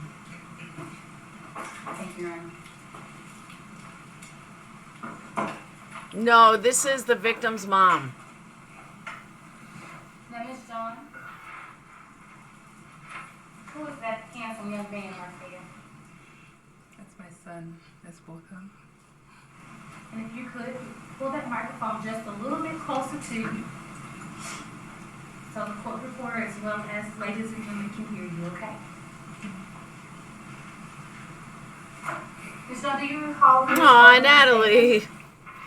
Yes, this photo was taken when Botham was vying for president of the school council at the Harding University. We're going to come back and talk a little bit about that, okay? Bailey. Stakes Exhibit 326. Who was that? Yeah, that's Botham. It was at my retirement Yeah, he is handsome. He was a good-looking guy. function, which the staff had for me. It was a surprise for me, but Botham was there.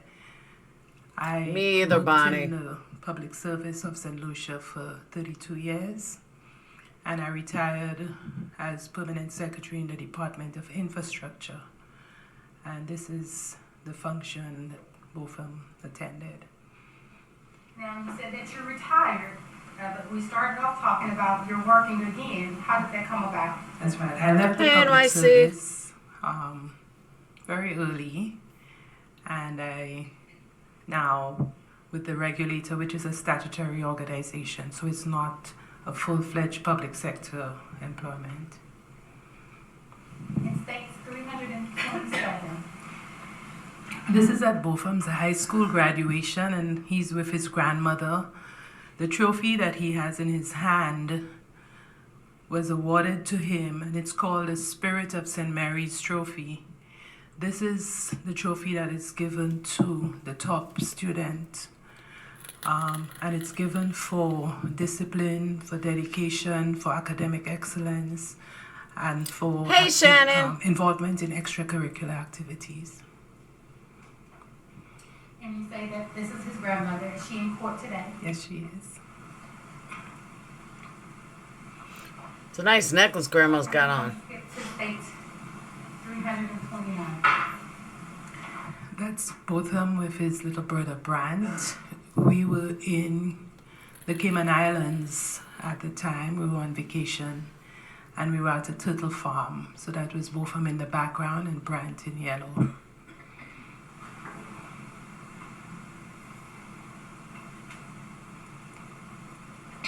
And then States Exhibit 328. Yeah, so that's a photo of... She got lots of kids for a working my mom. daughter Lisa and her husband, Brant, and at the time, her two boys. Her two boys are my two grandsons. She now has 3. I told you these victim impact statements were going to be, they were just going to bury this woman. The age difference between Alyssa, Botham, and Grant. What's the approximate age difference between the 3? It's about 10 years. And how did Botham and Alyssa and He Grant did, Kelly. interact with Yeah, Mojo, I'm sorry. It's Botham Jean's mom. Botham was my middle child. And so he brought Alyssa and Brant together because Alyssa and Brant are 20 years apart.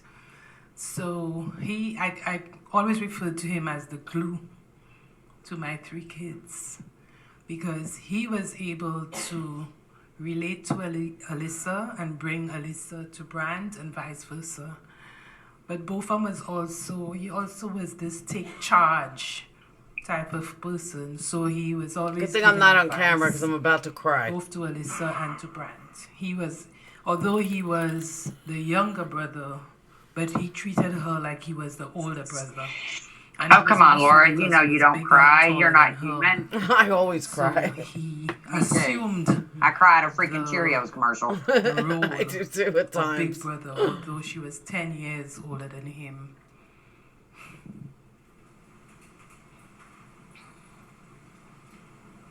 After high school, what was Botham's decision to do? Botham, after high school, he also did 2 additional years in St. Lucia, and he also worked afterwards at a manufacturing company in St. Lucia. But his desire was to go to university in order to study accounting. My preference was for him to study accounting in the West Indies, which is close to where we lived. However, I am Botham Paris. I was have a very tears. headstrong child, and he preferred to study at Harding University, which was in Searcy, Arkansas. And the primary reason he said to me was it was a Christian university, it was related to the Church of Christ, and he would have gotten an opportunity to continue his singing while he was at university. When Botham decided to go to Harding University, had Alyssa already left St. Lucia? Yes, Alyssa left St. Lucia about 18 or 19 years ago. So she was already in the United States and she was a citizen of the United States then. So Botham felt that he wanted also to be closer to his I agree, sister. Nada. She is very well spoken. So that was another reason that he chose Harding University as opposed to a university in the West Indies. Was he always It's slippery. That's exactly what I was He thinking was too. very good. He was That as a he mother was of good with 3, math, good I with think of that. accounting. What if I Although lost I wanted one? him to do engineering, but he just had his head made up and he really wanted to do accounting. So let's tell the ladies and gentlemen about when you took Botham to Harding. How was that experience? Yes, we visited Harding in April of 2011, I believe. It was a weekend that they had Spring Sing, which was a sort of a concert. And from the time we got to Harding University, Hey, from the Hero time we got Pop. to the campus, Botham looked like he was... I agree, Allison. So he would just leave me seated somewhere and say, "Mommy, I'll be back." And he was just all over the university. He had already made friends on that just that weekend. And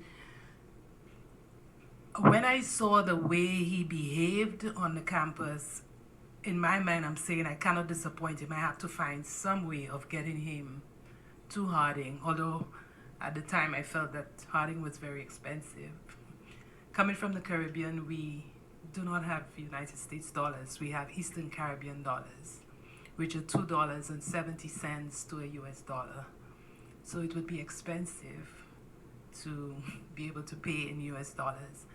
But seeing how elated he was, I had no choice but to accept that he would go to Harding.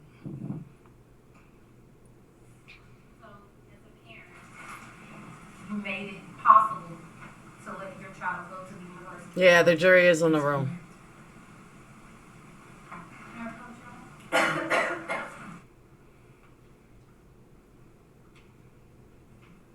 Brady, I'll agree with that. Hey, what I might do for Patreons tonight, Marley, you kind of gave me an idea. Maybe tonight I'll just do a Patreon meeting where you guys can voice all your opinions and stuff. And 335. Do you recognize those photos? Yes. Instead of just doing it in chat. And will these photos aid you in further Steve! discussion at Harding? Oh, yes. State hindering to defense 333, 334. Yeah, this is live, Paris.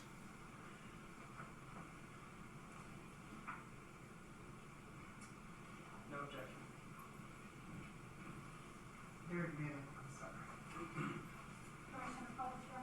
Yes. Hey, Capone, I was wondering where you were. Now, Ms. Jean, let's talk a little bit about Oldham's time at Harding. What type of activities did he do while at Harding? I agree, In Pop addition Trauma. to his academic studies, he was involved in the Good News Choir. It was a Good News Singers, which is a choir that go all over the United States singing. He was Is that a perk of your also- club? Well, we never really had. It is, yeah, but we never really had a case that He was affected so many involved people where they in wanted the to youth talk ministry. about So it. he So that's why I did think it's a good lot idea of to do. missionary type work. You mean our cult, involved Slippery in Slope? It's our cult. Sometimes doing preaching, singing. He also told me that he was part of a group called Bisons for Christ, and they went to several places helping people, helping the elderly, going out and clean people's homes. Because of his IT background, he assisted elderly people in setting up their computers. It's He told okay, me he had Slippery set up Slope. a We laugh computer at it. for an elderly couple so that they could have Skype contact with their children. So he did a lot of these activities.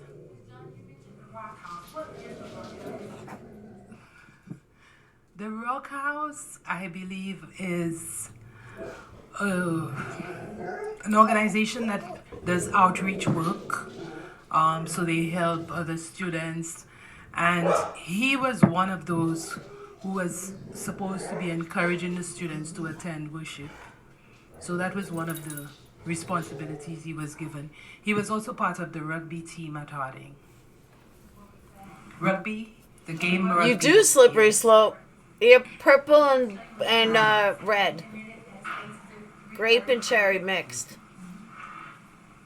There is a dog in the courtroom. You see Volta? Yes. And he has on the shirt that says college. Yes. Why are they focusing on the white kids? Oh, he's there. I thought he was on the bottom. A picture from one of his fishing trips. Yes, this is a trip that all the others who are in the photograph are students with two adults from Harding. So he brought these students to St. Lucia. The background is the Boys Training Center, which is a center for delinquent boys in St. Lucia.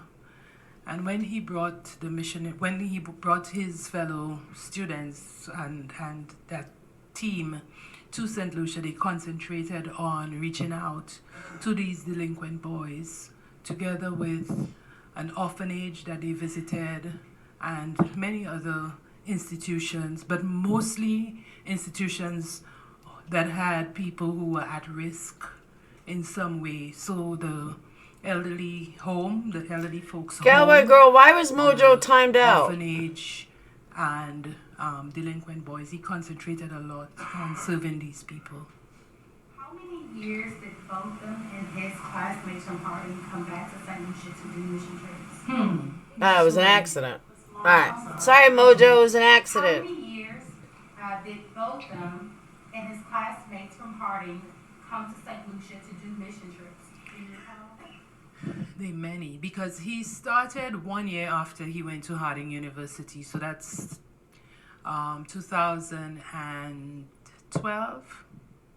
And since then, they have come every year. 1 year they came twice.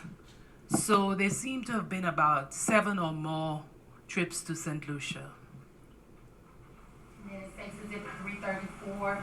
Is that another group of a picture of the group that was in St. Lucia? Yes, I'm not sure if it's the same year of the first photo, but that's a group of the students that came to, Hey, to GB. St. Lucia, and they're at a sky ride park. So he took them. Zip lining? Zip lining, that's right. And then States Exhibit 335. Yes, that's the group that came in the spring. And both together with Jake, the one with the white shirt on the opposite end of both led, yes, the two of them led that team. Rich, privileged white kids. Were not there during that time. And that's Yes, I said it. photograph taken in front of the church that we worship at in St. Lucia.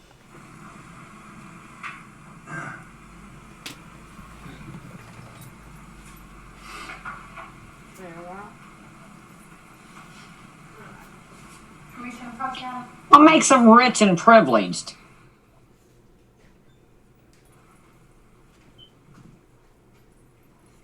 I'm showing you what's been marked for identification purposes. States Exhibit 330331 and It's in Indian style for like 2 hours. My legs hurt.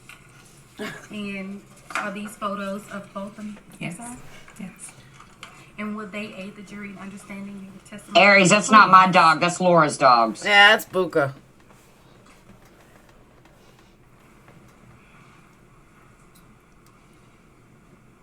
She looks religious, like she say church say her prayers every night before dinner. Smack him in the head if he didn't say his prayers. Yes. Being religious doesn't make you privileged. No, it doesn't.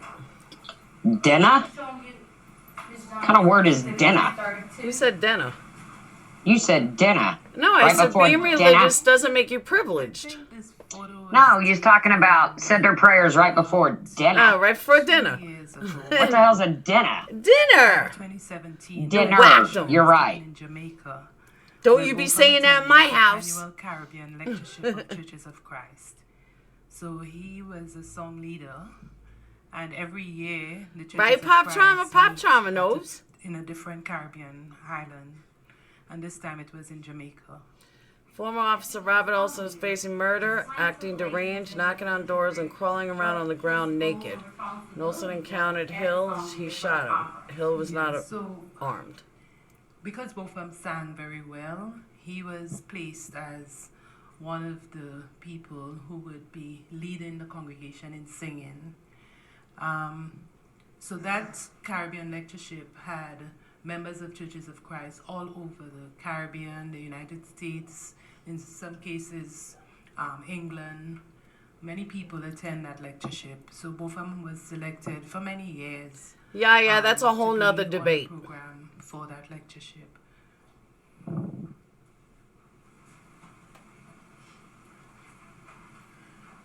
I'm so glad I was getting stuff done this afternoon.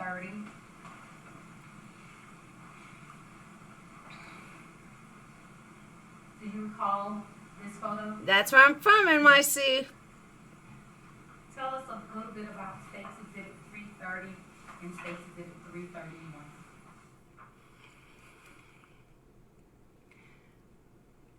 The first one with the lady is, again, one of the people that both of them reached out to in the community. All right, here we go. Both of them found out that this lady's birthday was on the same date with mine. That was March 11th. Oh, wow. So he went to visit her with his friends, and he just went to sing with her and just made her happy. There's another photo, that has a cake. So he brought her a cake, and he just stayed the afternoon just singing with the group.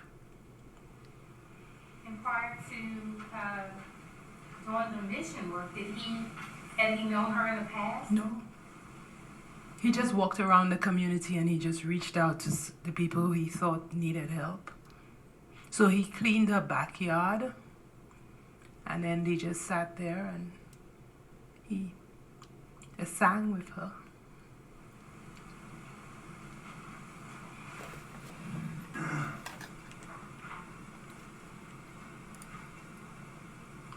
And then in State's Exhibit 331, Ms. John, did your son have a passion for helping others? That's right. This is actually a blind man and another person that he went to visit. And what he's doing there is singing to him. And this is also on the island of St. Lucia? It's in St. Lucia, yes.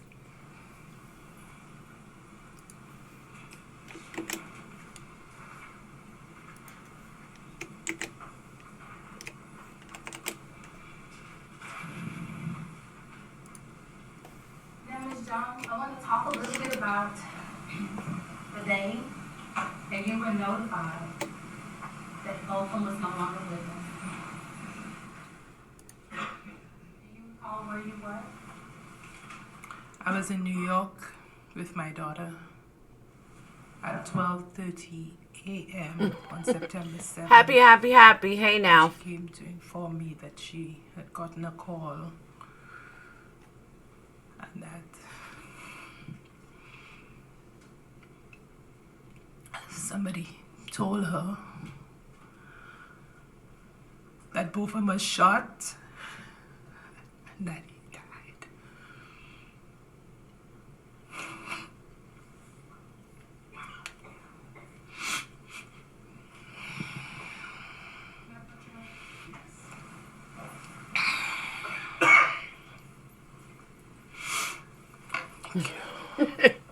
That was a good one, Pop Trauma.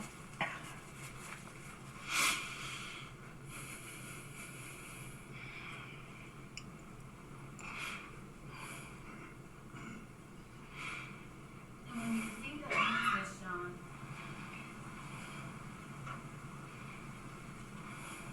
how has your life been since that particular day? My life has not been the same. It's just been like a roller coaster. I cannot sleep.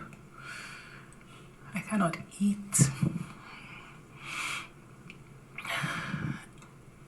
It's just been the most terrible time for me.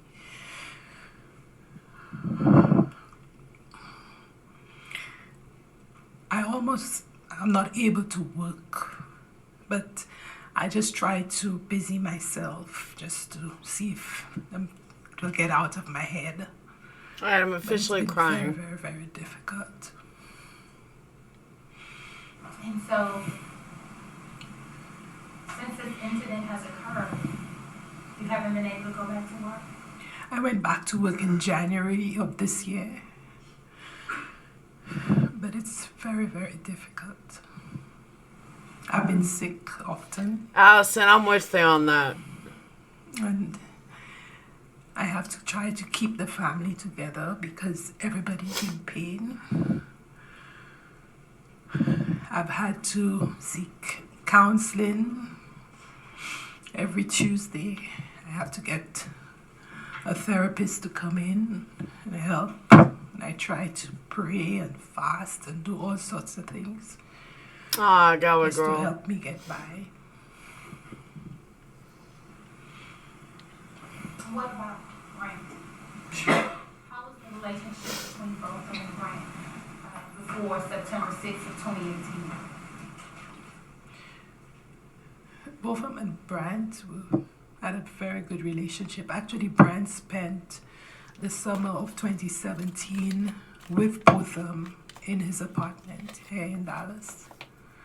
And when both of them was leaving, when Brent was leaving, both of them called crying because he didn't want Brent to leave.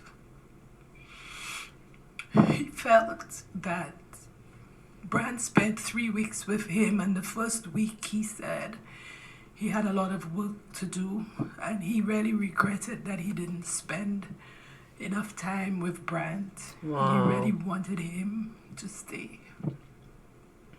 And how is Brent processing? I'm very concerned about him because he's just been very, very quiet. In the beginning, he was just punching down all the walls and everything, but now he's gotten quiet. And have you been able to get help or counseling for Brent? He's been doing some counseling, but I agree. he doesn't speak much. So I'm not sure what's going through his mind. Her composure is amazing. And what about your husband? How is the relationship between No, I haven't seen Hounds, Carol. and your husband? Both of them. Again, Johnny, I hope you don't know from I personal want to give experience. advice. So his dad preaches as well, and he would call his dad, especially on a Sunday, and they would go over the sermon, and he would also always tell his dad, like, why didn't you do the sermon this way? Why didn't you look at it from that way? And why did you use that? Yeah, didn't you Galway use girl's that talking about her scripture? Why daughter, didn't not you?" Botham's So, mom. They were very close. We had a very, very close family. Very, very close. Both of them once surprised me for Mother's Day. I didn't know he was coming.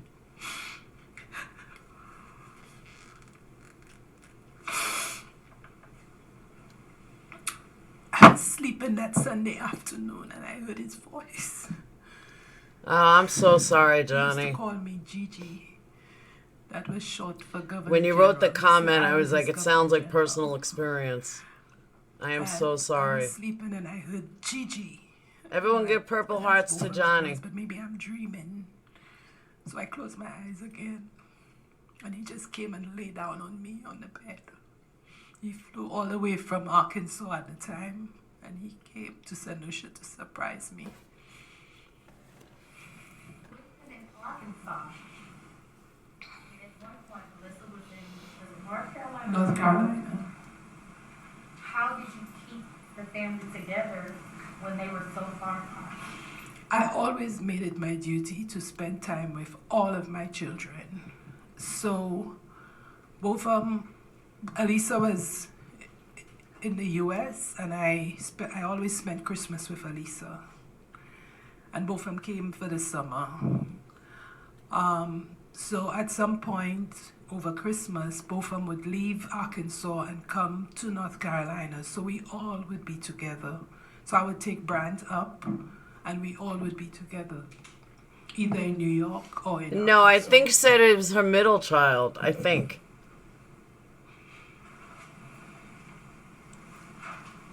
Johnny lost his oldest.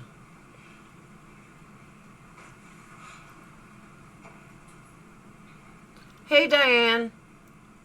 At one point, welcome to the Everyone's probably looking. Which Diane? Do you recall that? Kara, I feel better. About that process and how he got into I agree, that job? Bailey. Yes. Can you share that information with the jury? In 2015, both of them came to Dallas to have an interview. Oh, mother of four. I thought you were a guy. Both of them called me crying And I thought there was something wrong. And he said, Mom, I made it for the internship. There were 12 people interviewed, and I think they were going to be selecting 6. So he was very nervous. He didn't think that he would have made it. And he was selected for the internship at PwC. And during the time he was on the internship, it was supposed to be for 6 weeks. But he was offered an extension for 6 months. And he was still studying at Harding then. So he was offered an extension to 6 months and also gotten an offer of employment to start in June or July of the following year. So he spent 6 months here in Dallas from June until December. He returned to Harding in January, graduated in May. Yeah, Capone, she was found guilty of murder. In June of 2016.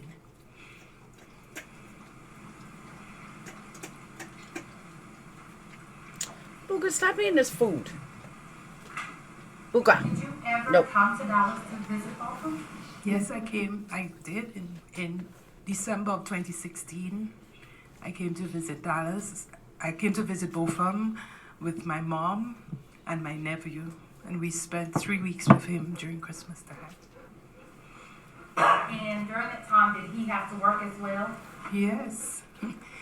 He was working in Austin.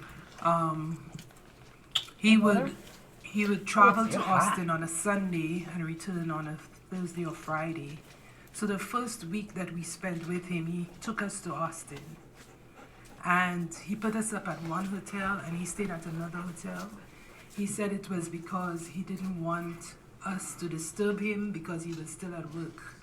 So he didn't mix business with pleasure. He stayed at one hotel and he said, y'all are on vacation, I'm not. So, but we had a good time with him. Ms. Jones, when was the last time that you saw both of them? Is that the defense questioning? I saw both of them. Please tell me it's not the defense. 3rd. I think it was the 1st, 2nd, and 3rd of February in 2018.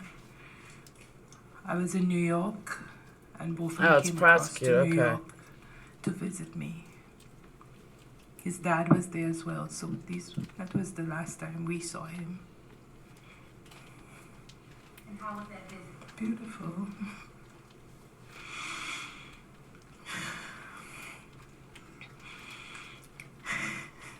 Again, he believed he surprised me. You knew he was coming. Yeah. So, but he told everybody not to tell me. But a little bird told me. So. And when was the last time you spoke with him on the phone? I spoke with him on September 5th. That was the day before. He called about 9:30 in the evening. So that's when we last spoke.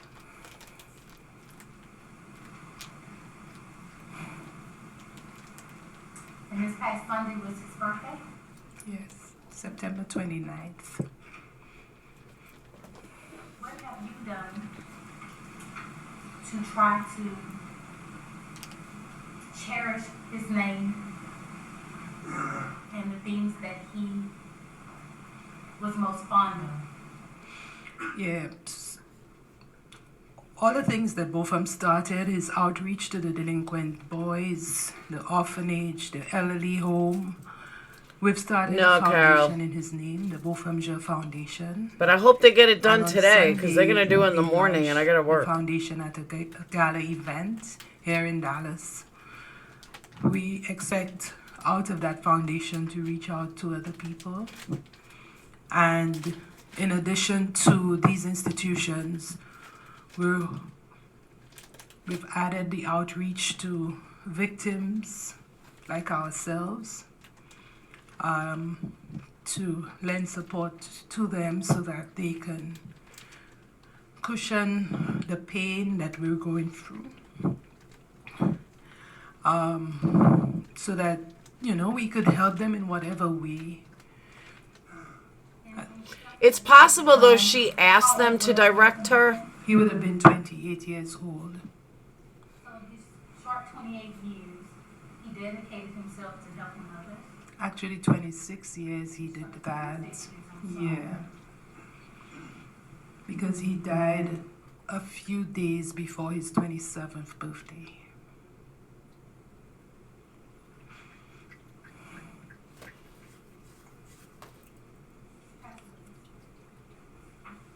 I have no questions. No objection. Thank you very much, Ms. John. State will call Carrie Ray.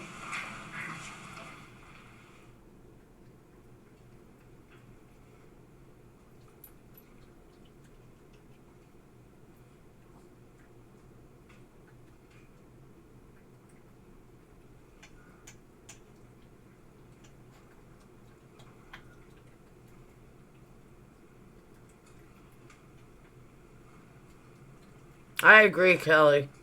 Oh God, not grandma. I can't handle grandma. Is that who's coming? I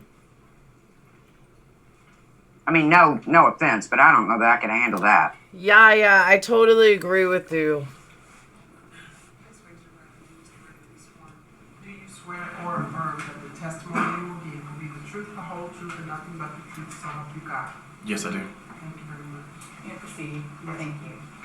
Mr. Ray, would you please introduce yourself to the jury by your first and last name? Kerry Ray, And would you please spell that for the court reporter? Kerry. Last name Ray, Ray.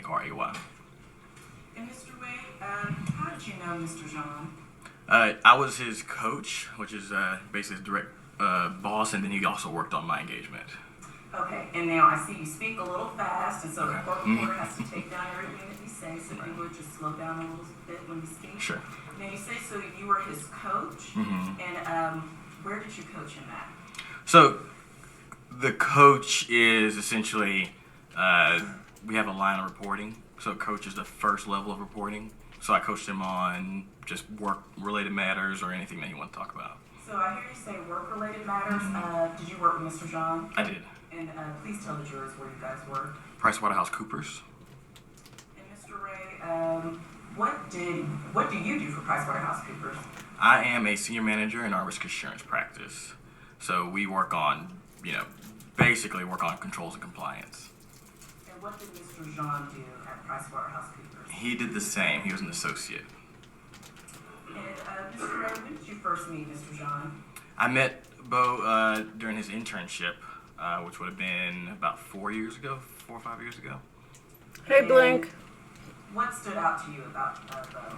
Mostly his attitude. Just very nice, personable, lit up a room. He got along with everybody. He was one of those guys when he started his internship, we immediately felt comfortable with him. And so you immediately felt comfortable. Was it a feeling that we have to have this guy? Oh, well, for me it was, definitely. Please explain to the jury why you felt that way. Yeah, well, I mean, what we do is very relationship focused, so we work with a lot of different people. And not only was he very personable, he was also very sharp. And what do you mean by very sharp? Because He was. and maybe some of the jurors, what exactly do you do at PricewaterhouseCoopers? I mean, we do a lot of different things. So when I say he was sharp, he's very intelligent. So if you just think about an auditor. I mean, I know most of you guys have heard that term. We're an auditor, just not, we focus on a bunch of different regulatory and compliance matters. So it's a field where you need to use your brain a lot, and you need to solve problems. And he was very good at solving problems as well as working with the client.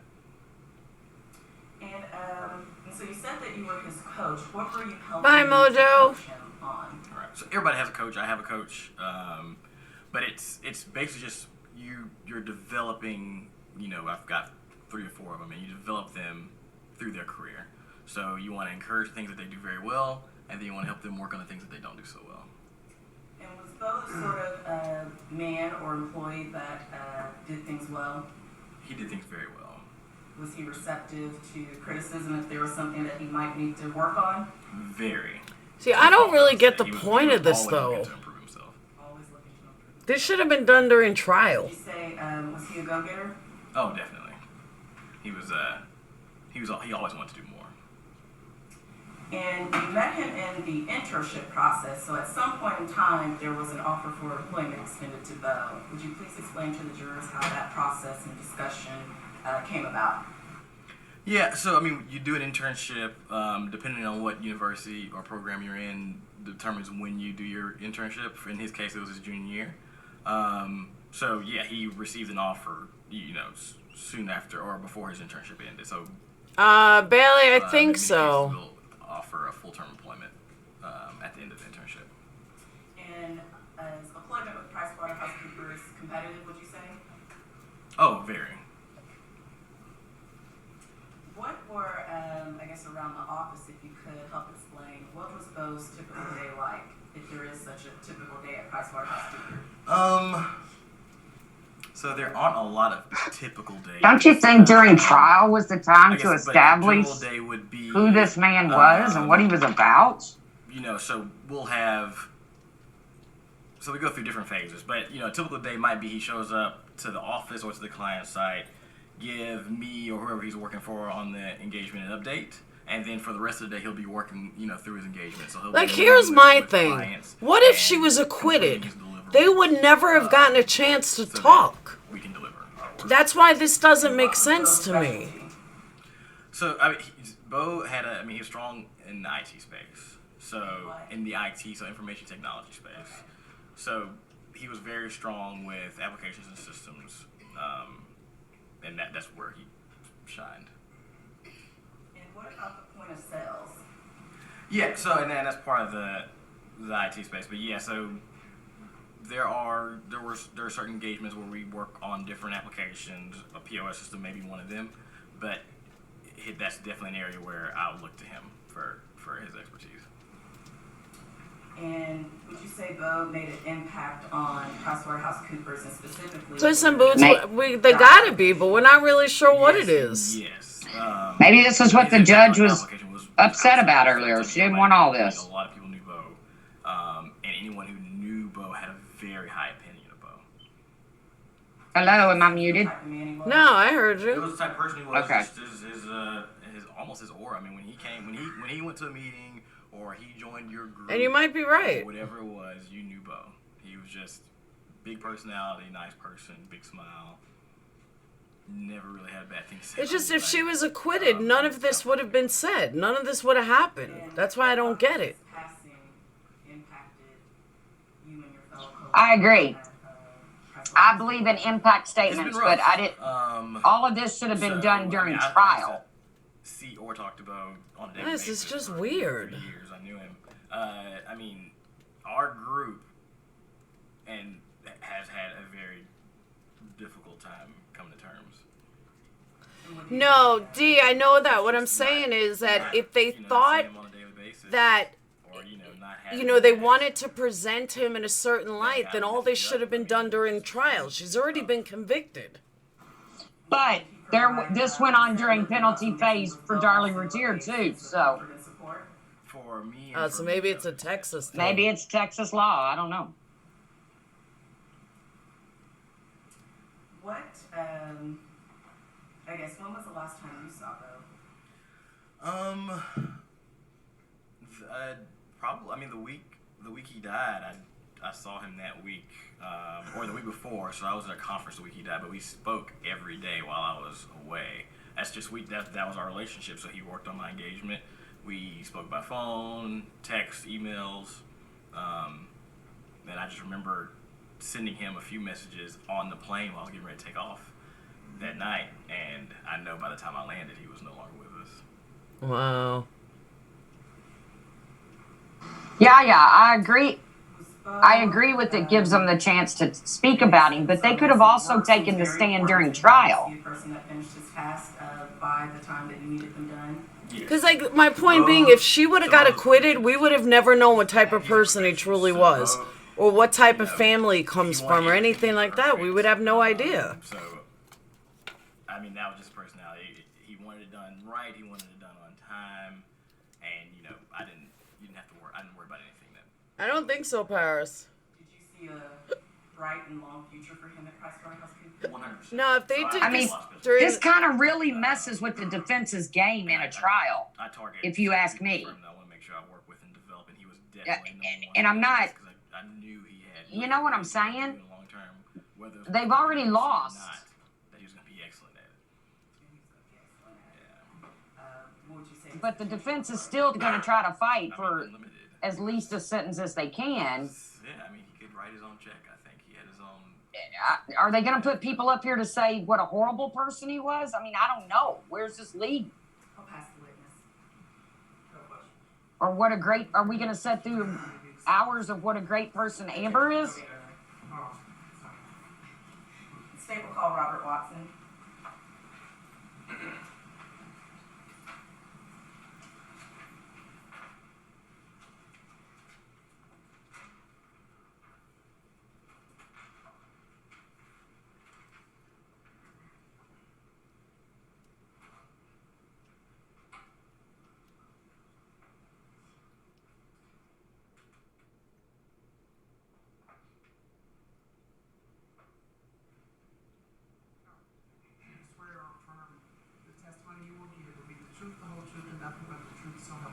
I do.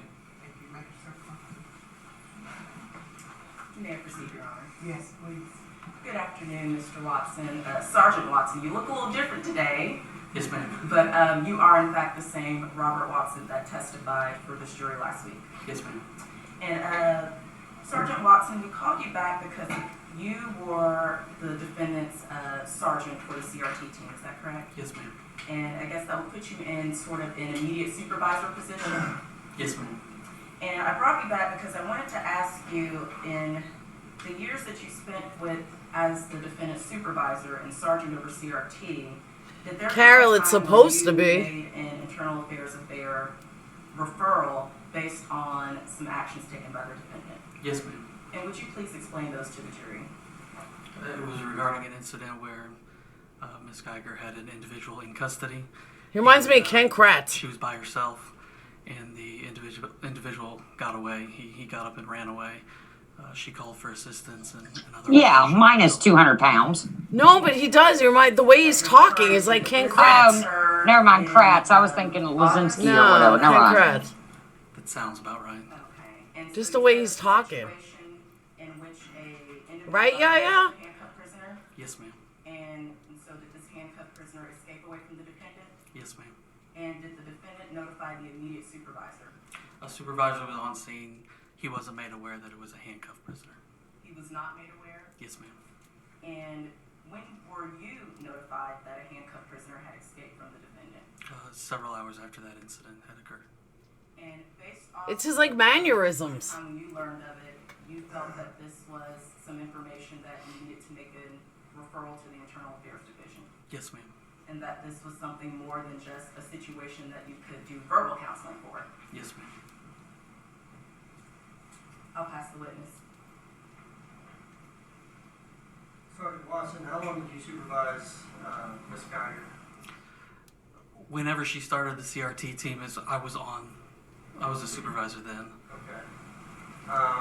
And overall, during the time that you supervised What's Alec her, doing here? She hates me. was she a dependable officer? Yes, she was. Did she work hard? Absolutely. Did she come to Alec, contact I think we with know what phase it is without your numerous violent input. felons? Thank you very much. Yes, sir. Hates me more. Oh, does she? Did you trust her as far as her? Oh, hell yeah. With regard to being on your team? Yes, sir. With regard to this incident, She ate you too, Capone? There was a suspect that had been arrested. You know what the suspect was arrested for? I believe he had. I know, I realized that, yeah. Alley Cat, we know what the fuck it is. Is there anybody in here you like? Raise your hand. She just wants to come in here and feel like she's giving us something that, like, we're dumb, we don't know. We know what it is. Thank you very much. And somebody let their guard down for a minute. And if you let your guard down, I mean, for a second, then this is what. I think I hear Brian calling your name, Alley Cat. Yes, sir. Now, there was efforts made to immediately find this guy, correct? The suspect? Yes. And was that what everybody's immediate attention was on? Yes, sir. And a supervisor was out there, correct? Yes. And the supervisor, I guess, was informed that a suspect had escaped, correct? Yes. But the supervisor wasn't notified. Right, Puss in Boots. It almost feels like an addendum. I realize it's the penalty phase. We understand this. But this almost feels like testimony. You know, especially handcuffed. Cheese and Rice, the family of Shannon and kids didn't get this much attention or time to talk, and that was premeditated murder, psycho. The chain of command by Alley Cat needs a hug. requesting further investigation. We don't know if they're victim impact statements. No, because he's for the defense. Not just for Thank you, disciplinary Sandra. purposes, but also for training purposes, correct? Yes, sir. And their officers are in, on a daily basis, a number of interactions with suspects and prisoners, and even though Ms. Geiger has dealt with numerous violent felons, your concern was that, okay, just we can't let our guard down for any second, and there needs to be clear communication afterwards. Is that fair to say? Yes, sir. Is this the type of violation in and of itself that would lead to serious discipline? Not that I've ever seen, sir. I'll pass the witness. Briefly, Your Honor. Sergeant Watson, were you on duty that day? I was not. Where were you? Were you at? I was on a day off. Yes, ma'am. Okay. But there was an on-duty supervisor, is that correct? Yes, ma'am. And the defendant did not notify that on-duty supervisor? True. She notified you, is that correct? Yes, ma'am. And you said you found out several I wonder if her boyfriend's gonna take the stand. Did her boyfriend ever take a stand? We'll strike that. When you returned to duty, why did you feel it was important to make the referral instead of just doing verbal counseling? Because we're required to notify the chain of command when a prisoner escapes custody. And a prisoner escaping custody, especially one handcuffed. Is this her boyfriend? You know, that's a serious situation that the chain of command as well as the safety of the public need to be aware of. Is that correct? Yes, ma'am. I'll pass the witness. He's not a witness. No objection from the state, Your Honor. No objection. Thank you very much. She just said nothing more for the witness. They called Alyssa Finley. Sorry, who's that? Alyssa Finley.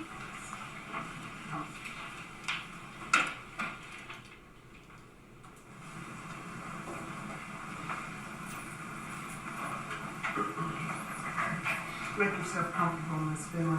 You're still under oath. Yes.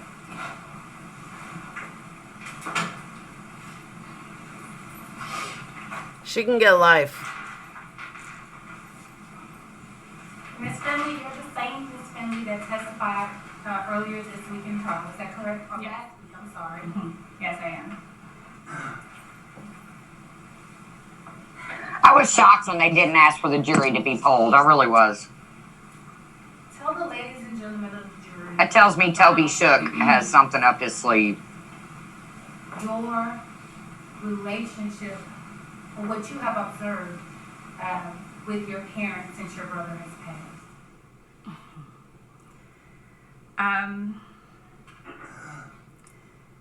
I know my mom, well, my entire family just hasn't been the same. My mother, she's different. She cries a lot. Most of the time she would call me. We try our best to comfort each other, but it's really hard because sometimes she calls me on a bad day where I'm low. For Bertram, I would describe him as just a shell, because it's like the light behind his eyes are off. He's not the same. When you say he's not the same, his attitude and his demeanor's not the same? Yes, he has always been like both of them, a bubbly type of person, and he's not that way anymore. Sometimes you speak with him and I don't even know if he hears. And you currently live in New York, correct? I do. Has this caused you to go home and check on your parents more often? I call them more often. Yeah, I make it my duty to call my mom or text her at least, every day, a few times a day, because I know that was always a concern for her with both of them to always have contact. So again, even though I'm low, I would still make it my duty to reach out to her, just so that she knows that I'm okay. And how has this affected your younger brother, Brent? Brent is another shell. He has always been a quiet person, but even now he's even more quiet. This is the way Texas does it, Jewel. About Brent, about bringing him out of his shell. New York wouldn't do it either. Visited Brent, my mom spoke of. One time, both of them. All this would have been done during the trial. Me crying like, Brent doesn't want to do anything with me, and he felt like he let Brent down because he left. So they didn't get more of an opportunity to bond. So he was very emotional about that. And so I don't know. I'm worried. I'll get it, Katia. 15 people testified at Darlie Routier's trial in the penalty phase alone. You have 3 boys? I have 3 boys. What are their ages? 14, 11, and 4. And did they call him Uncle Joe? They called him both of them. He tried to demand that they. Welcome to Texas. Well, they'll give you the death penalty for jaywalking, but.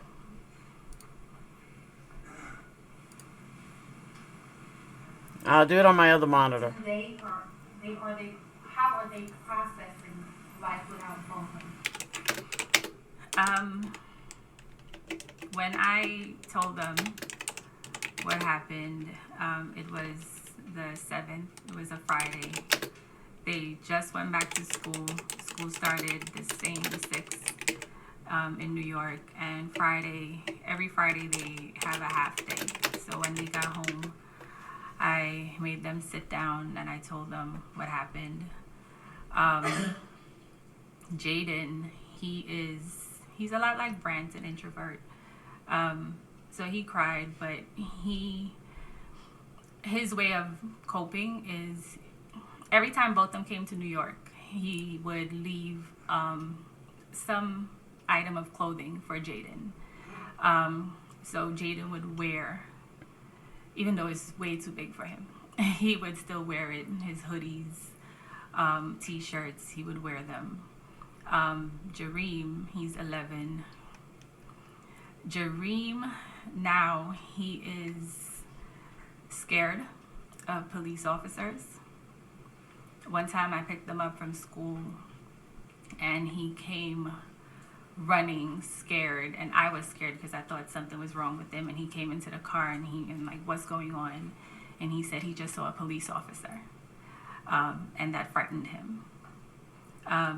Jordan, if he walks by a photograph of Botham, he would say, "Oh, there's Botham," because Botham always used to sing with him. Jordan likes to sing, even though he's 4, and Botham would always sing with him. So. How often would Botham come to New York to visit you?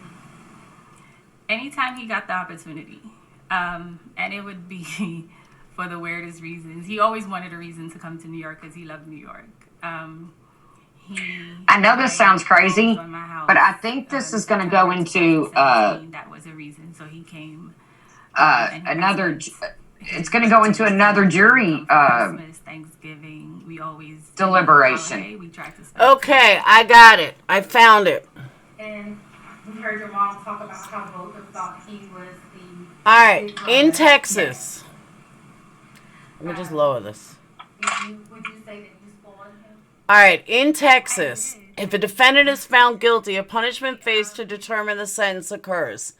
In Texas, the judge is the default choice to decide the sentence. However, a defendant has a right to have a jury decide the sentence. The punishment phase is similar to guilt-innocence in that both sides make opening and closing statements and put on witnesses. The big difference is that almost any information about the defendant can be considered in the punishment phase. The state may prove up the defendant's prior criminal record, put up witnesses or testify about the defendant's character, or try to prove the defendant committed other bad acts. Basically, the state can ask the judge or jury to consider much more information about the defendant, information that would not be allowed into evidence during the guilt-innocent phase. That's why. Right, because every bit of this would have been considered hearsay. Relax, slippery slope. Slippery slope does get a little slippery on us sometimes. But yeah, there's your answer. He was. He was really active. He was the song leader. He always made it into a role in the church. So he was a song leader. There's not going to be sentencing today. If we sang a new song that he didn't know, he would record it. Yeah, I can do it in the morning when I'm at work. Dallas West Church of Christ. There's still going to be an assload of testimony tomorrow. He also taught the youth ministry. That was on Wednesday. Well, that's the church. He started that as well. Yes.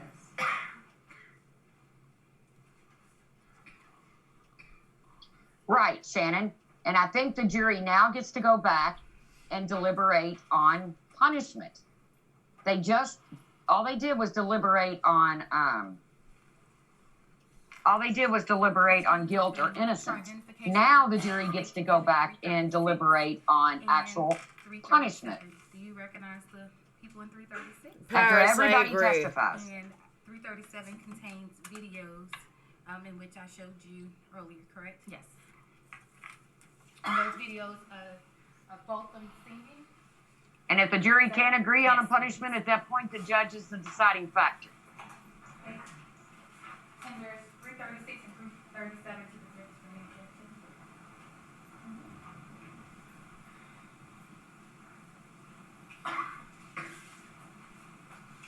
So after they hear all of this, the jury's going to go back in to decide punishment. And if they can't agree on the punishment in which this woman should receive under Texas law, what is she eligible for, then at that point, they can't come to an agreement in the punishment phase, and the judge would then step in and take care of business. This was in I wonder if they're still sequestered. And who's in this photo? Yes, you're right, Dela Plant. In this instance, they do. Amber's people gets the last word. You're right. 3 children. Yes. 3 children, yes. And Brett was very young on this photo. Yes. At this phase, Jodi Arias got to speak forever. They are still Yes. sequestered. She's right. Jodi Arias did get to talk forever.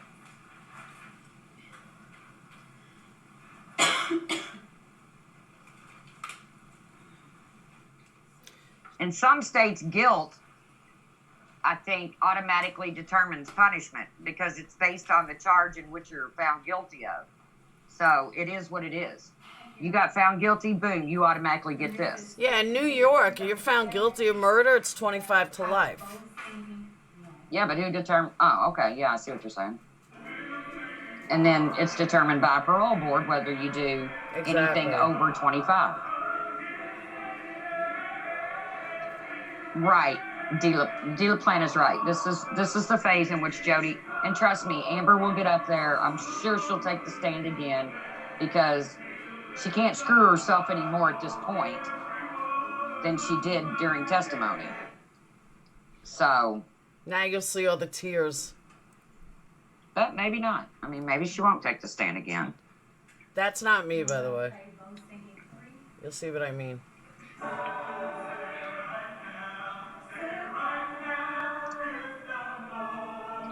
What the hell is that? It's him singing. Oh.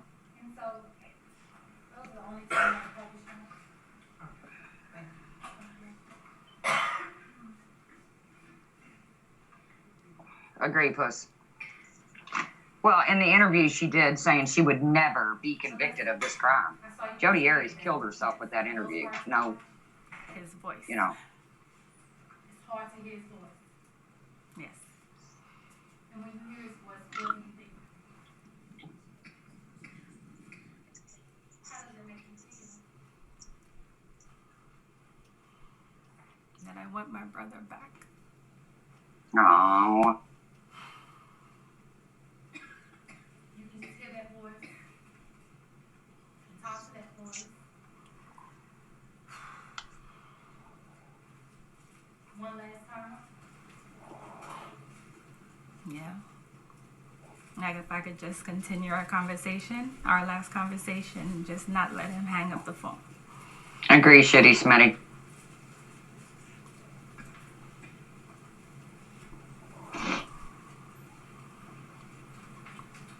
Yeah, Huckleberry, it's his family. Yeah, Amber gets the last say in the penalty phase.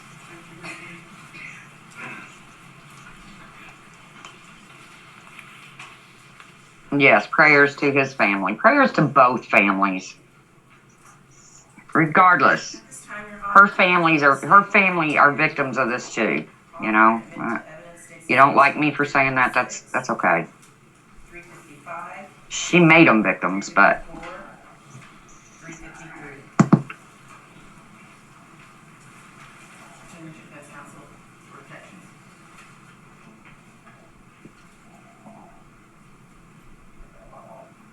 Judge, we re-urged the objections made earlier as to exactly as articulated in front of the judge. We re-urged those objections to each exhibit at this time. Yes, Johnny. Those objections will be overruled. Judge, Commissioner Publish. Nobody's defending killers, idiot.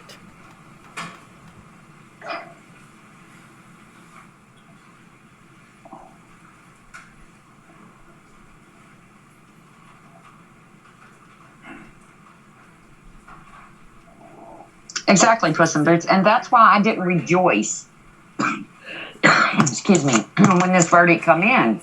Extraction of the defendant's cell phone, and these are text messages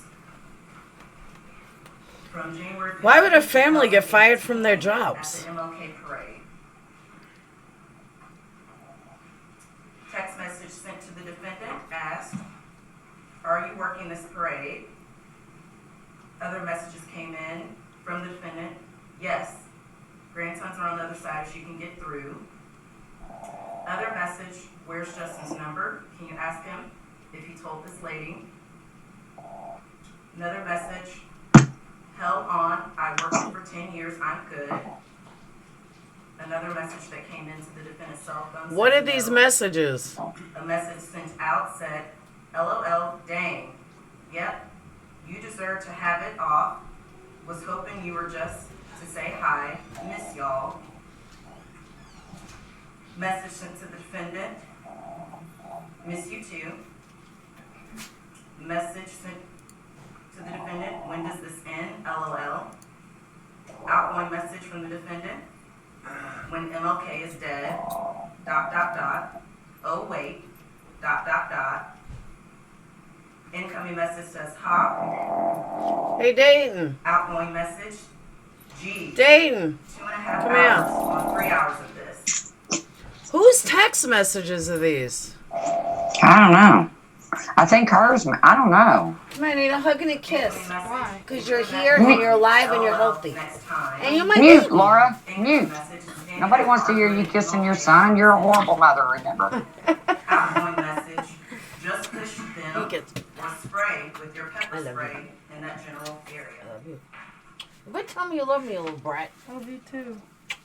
I shouldn't have to force you. Listen to the dog snore. Listen. State's exhibit number 354. That's a dog? That don't sound like no dog.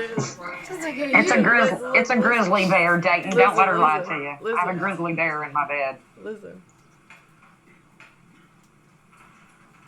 Incoming message. Do you know what you need? A German Shepherd. Hold on. Incoming message. He stopped snoring now. For you. Incoming message. She's not very smart, so she'll love you. Outgoing Give me a kiss. LOL. Shannon wants to hear this. Dog. Incoming message. No, it's your dog. Oh, jeez. Incoming message. I have to go to football practice in like 30 minutes, okay? 45. Outgoing message. How's school? I wish I could have one, but not in this apartment. It was alright. How's math going? Outgoing message. Dayton. I'm struggling. So you gotta do Laura, it. mute. People want to hear these messages. By the way, tomorrow I need to get on your computer. Okay. I need If to I mute, they won't be able to hear it. Alright, I'll talk to you I need to after. do Google Classroom so I can do a retake. So I can actually not have a bad grade. I'm not playing Fortnite. I've been playing Prodigy on my Xbox. Again, this is an extraction report taken from the defendant's cell phone, dated March 9th, 2018. Text from Martin Rivera. Incoming. Damn, I was at this area with 5 different black officers. Not racist, but damn. Outgoing message. Not racist, but just have a different way of working, and it shows.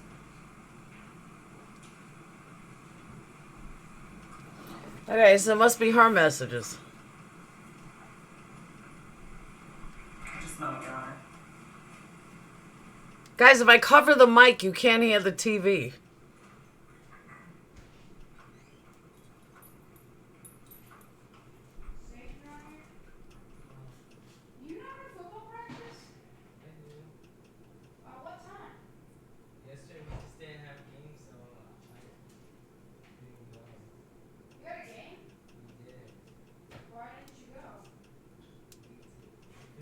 Correct, Sandra.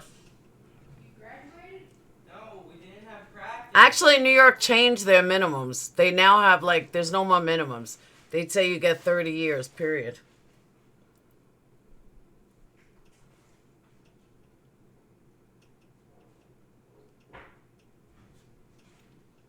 You tell them, Wooga Booger.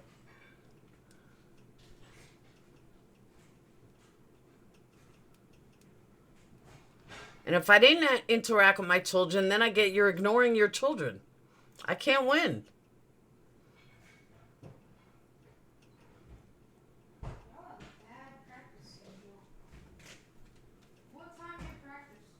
state would like to offer into evidence State's Exhibit number 401 and State's Exhibit number 357, 358, and 359 to the defense counsel for objection. Shh.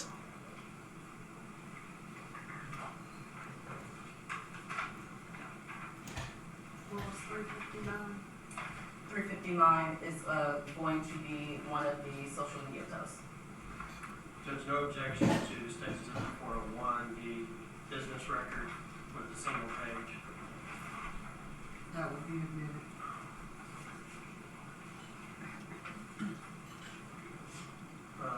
We object to State Exhibit 357 pursuant to Rule 901, the Texas Rules of Evidence, as well as 401 and the balancing test in Rule 403, Your Honor. object to State's Exhibit 358 pursuant to Rule 901 of the Texas Rules of Evidence, as well as under 401 and the balancing test under 403. And defense objects to State's Exhibit 359 pursuant to Rule 901 and that these are not properly authenticated, and under 401 and the balancing test of 403.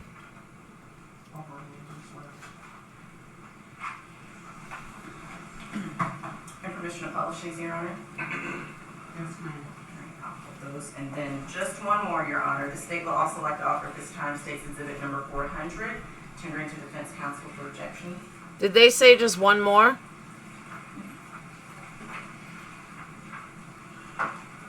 Your Honor, State's Exhibit 400 is the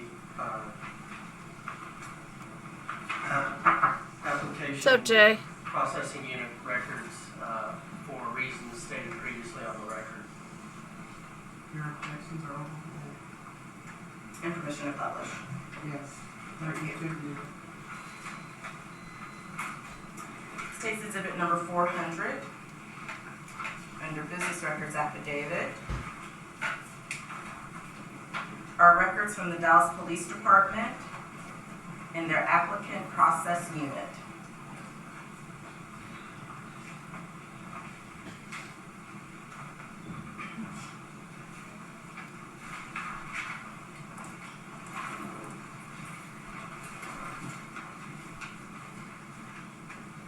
Dated for August 23rd, 2012. The defendant's name, Amber Geiger, preliminary interview for the Dallas Police Department.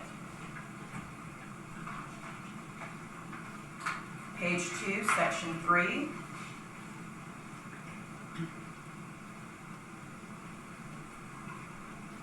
Question B. Have you ever applied with any law enforcement agency, fire department, or related work, including cadet or explorer? Yes or no? Circles, yes. Date and position applied, approximately June 7, 2012, to the Fort Worth Police Department. Fort Worth, denied, police officer. Approximately July 15, 2012, DFW Airport, police officer.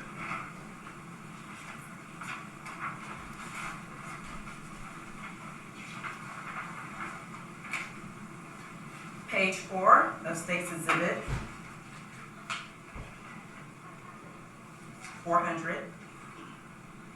Drug usage. A. Have you ever smoked or experimented with marijuana? Circles, yes. Number of occasions, 3. First used, July 2009. Last used, June 20th, 2011. Thank you. Sorry, you don't only smoke pot 3 times in that amount of time. Sorry, not buying it, but whatever. Still not a factor unless she was high when it happened, so. Dates used, July 2009. Last used, June 2011. First time, July 2009. Second question, total number of times used, 3. Ever bought? No. Ever possessed more than 4 ounces of marijuana? No. Narrative. Shit, I couldn't fill that First out. tried right out of high school with friends. Then in 2011, two times, 2X, friend's birthday. Again, dated August 23rd, 2012.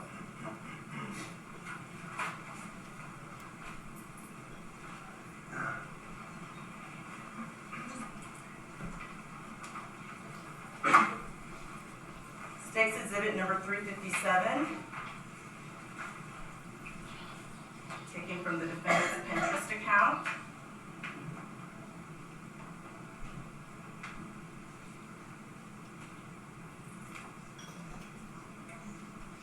And it states, That's not a "We're racist all glad to statement. remind you not to mess with me because I'm already dressed for your funeral."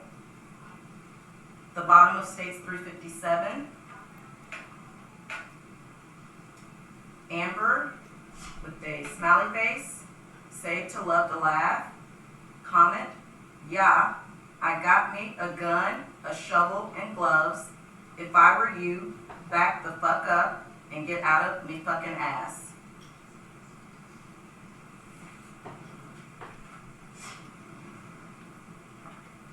State's Exhibit number 358.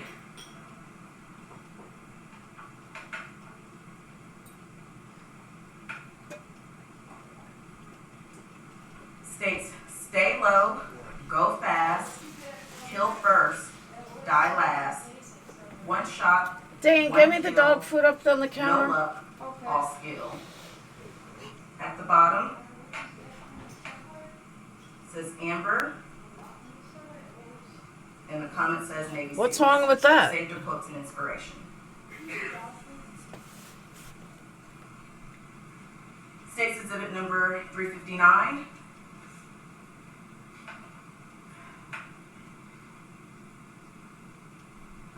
States. This to me is dumb. People are so ungrateful. No one ever thanks me for having the patience not to kill them. At the bottom of State's Exhibit number 359, Amber, smiley face. God, say please below tell the me. laugh, Please comment, hope I never great die. thinking.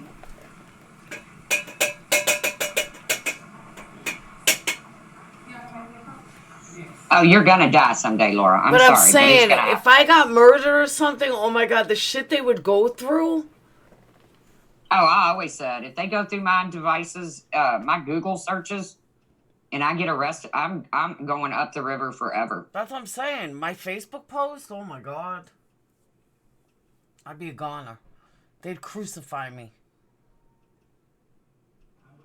I'm Tanya Iser, investigative reporter here at Channel 8. I'm joined by Justin Moore, a Dallas criminal defense attorney. Some pretty controversial text messages that we've seen, and Pinterest as well. Wow, yeah, those text messages are definitely working against the interest of Geiger and her defense. Very inflammatory. She discusses MLK, the MLK parade a few years back. She was asked when the parade is over. She said when MLK is dead, ... Wait a minute. She talks about using pepper spray to move folks at the parade back and away from other officers. She talks about a racist dog and wanting one. She talks about the work habits of her black Buka's racist. colleagues. All inflammatory, and they all look bad for Mrs. Geiger in front of this jury. The Amber Geiger sentencing. Right now. I mean, they tried to object to We those got to keep it messages. out. Yeah, understandably so. They don't look good for her. I mean, what we've seen in this line of questioning and punishment phase is we've seen the state eulogize Botham Jean further, provide character evidence of him being a great person, an awesome worker at PricewaterhouseCoopers. No, seriously, Buka's someone who's racist. just a beacon to the community. Buka goes We've also seen them ballistic continue this, when someone rings the character doorbell, assault but he goes Geiger double characters on ballistic trial. if it's a They're black guy really ringing the going doorbell. after her with these text messages. It's kind of no holds barred. It's no holds barred. It's, oh my God. I mean, they're painting her out to be worse than she looked during Case in Chief last week. And something that Botham Jean's mom said, she said, my life has not been the same. It He's has not been a white, he's roller black. coaster. I cannot sleep. I cannot eat. It's just been the most terrible time for me. How effective do you think her testimony was? I mean, I think it's important to put yourself in the shoes of a mother who has lost a son. I don't have children, but I witnessed my mom lose my brother.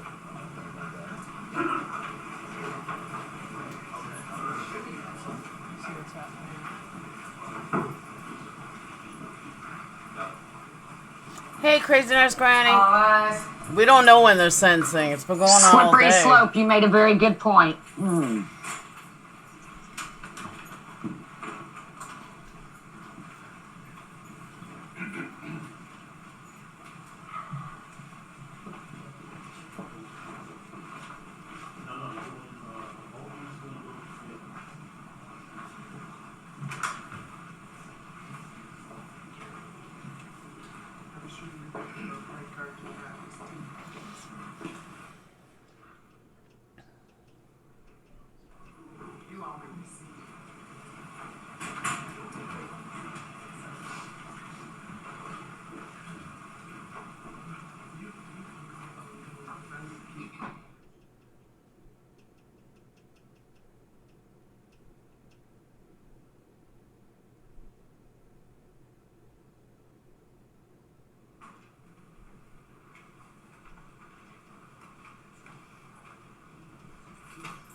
don't know about that slippery slope. I mean, she very well could have feared black men.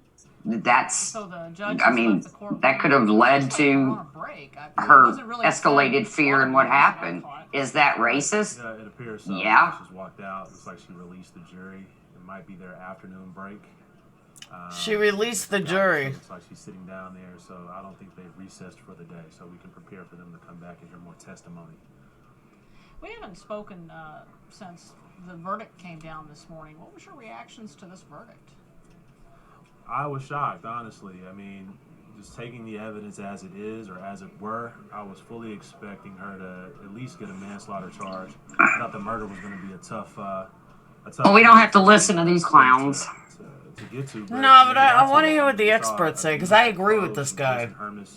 And Jason Fine yesterday. Oh, so if you don't agree, we can't listen? Yeah, if I don't agree, then there's no reason to listen.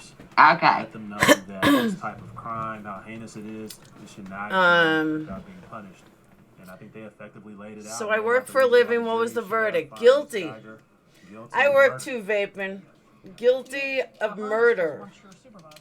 He was once my direct supervisor when I was a DA a few years back. You know, incredible attorney. I mean, you saw some of the things that he did in trial, which is, you know, he got. I agree. They did literally that. But Susie Q, what they just did, they were trying to make her into a racist. These are all things. That's what we're saying. That's exactly what they just did. It's just been this whole trial. The prosecution has really been on their game. Oh yeah, I mean, Susie Q, what's going on in here that you consider racist? DA Cruzo, he found the guys in his office. What the prosecutors just did was present her as a racist. Yeah, but she said, I'm going to go watch this live because I can't stand the racist stuff going on in here. I mean, if she's watching it live, she would have heard the same thing. So I'm curious as to what makes her think something's going on in here that's racist. Expert testimony, a lot of times, that's what, you know, a lot of these not guilty verdicts come from, is when you have these expert witnesses take the stand and say that officers' actions were reasonable. So what they did in this trial is they aggressively attacked that and made sure they couldn't get that testimony in. I didn't need Purple Hearts for Kim Brule and for Alyssa Marie. That they put in the work and the effort to get the verdict that the community asked for, and they should be applauded for that, because it was a tough order for them. Is Amber going to have to take the stand again? She's going to have to get up there and, you know, we talked about this during break. She's going to have to beg to make sure she didn't get a full 99-year sentence. I think it's not likely that she'll get a full 99-year sentence. But, I mean, then again, this jury has shown that they're willing to defy convention and make the hard decision. And, you know, you can kind of talk about, or you can kind of argue about the, you know, their decisions are right or wrong, but I think they're showing courage, at least going with their gut. I mean, we're talking about dogs. We don't know what I had a Middle Eastern man that lived in my apartment complex, and I had a very big boxer. And anybody could walk past my door. Anybody, black, white, Hispanic, anybody. But when that poor Middle Eastern man would walk past my door, my dog would come unglued. It was just that particular man. So Judge left the courtroom. Amber Geiger's. We see her attorneys. They're huddled around her. I think they're getting ready to put her on the stand. You think? Yeah, I mean, that's what it looks like. I mean, you know, typically, you know, defense attorneys don't huddle around their client unless they're getting ready to put them on the stand. So I think they're talking to her, making sure she can get up there and, you know, maintain her composure, touch the notes that she needs to touch, because it's going to be vital for her life. So that, you know, they want to make sure she's up to the task. It was interesting that we didn't see opening statements from either side. You know, normally in a punishment phase, it's kind of like the guilt innocence. You see opening statements. Why do you think we didn't see that? Well, I mean, I think the you know, both sides have introduced themselves to the jury. I mean, everybody's well acquainted with this side. They understand the issues already. So, yeah, it's better to not inundate them with extra, you know, stuff, so to speak, and get into the meat and potatoes of the punishment phase. So I think they just decided to forego that and just started to, and they wanted to just put on evidence so they can get this out of the way and, you know, move on with this part of the trial. We've had some folks who've missed the text messages. What are the key things that we saw in those text messages? Boy, those text messages, wow. If there was any scintilla of you can see why they wanted to keep him out of yeah, guilt innocence. Right. I mean, if there was any scintilla of sympathy for Miss Geiger that the jury might have had, and the state is chipping away at that. Those text messages are so inflammatory. You know, from the MLK parade text to the German Shepherd and the dog being quote unquote racist, to Miss Geiger talking about using pepper spray as an option to get so do you have parade any, goers out of a fellow officer's way to. Yeah, I'll find them. No, I'll have to print them out. Officers who are black and can you print it out with like one of them? Just one. Laura's not typing, so I don't think you're blocked, Slippery Slope. With color. How she talked about shooting with color. I need you to help Dan with his math. Before being That's killed fine, I can without help provocation. It just, we had pre-ACTs today. Terrible. How'd you I do? see why the defense wanted to keep that out.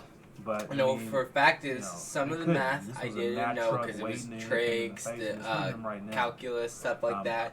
The reading part, I felt like I did fine on it. Probably missed one or two. Last week maybe she owned up to her actions. I didn't know how to work with my commas. She doesn't have to own up to the Pinterest my account, science, I just took random guesses on it because I only knew what was common sense. Because I didn't know how to do most of that science. It's impossible, but she's gonna have a tough road ahead of her. Reading English, my English was fine. I probably missed a few on that. My reading, it was alright. Yeah, so I got impatient. Well, judges. Because it was timed. So I just started circling stuff. But now I know for the future of what I need to know. I think the jury's back. We still don't have sound. The judge has made it very clear we're not supposed to, we don't get sound when they're not on the court, when they're not on the record. So the judge is conferring with the attorneys. It's really impossible to know exactly why. Any thoughts on what they might be doing here? Housekeeping measures, maybe discussing some evidentiary issues. But let's get back to what sentencing is. So what the state is doing, they're providing victim impact statements. You've seen testimony. I guess not. Botham John's mother, Botham John's sister. You've seen testimony from his supervisor, PricewaterhouseCoopers, all detailing how great of a person he was. He was a benefit to the community. So that's what the state is doing. So that we call that aggravating evidence for the defendant. They want to show the jury that Miss Geiger took away someone who was deserving of. And next up is going to be mitigating. That's what I just said. So that's what they want to do.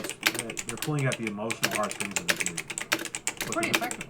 Effectively, what the defense is trying to do is they're trying to provide mitigating factors. They haven't really gotten into it yet because we're still going through the state's evidence. But they're trying to get them on rebuttal and trying to minimize the damage. I don't know if they're effectively doing that. Oh, also another thing, they had Sergeant, I believe it was Sergeant Watson on her, Miss Geiger, CRT supervisor. His testimony was important because it shows that her propensity of telling the truth, her propensity for mendacity is in question because she lied about an issue that he had to refer to internal affairs a few years back when it came to a handcuffed suspect actually fleeing away from her, and her not reporting it to her supervisor. So when she takes the stand, the jury's going to take that into account. Can we actually listen to her testimony and find it truthful? Right. You know, so I mean, you know, it's character evidence that's really going to hurt her going forward. I mean, they have a tough road. I mean, you know, going into today after the verdict was rendered, we thought that her defense counsel should be able to effectively convey to the jury that she didn't deserve a maximum sentence.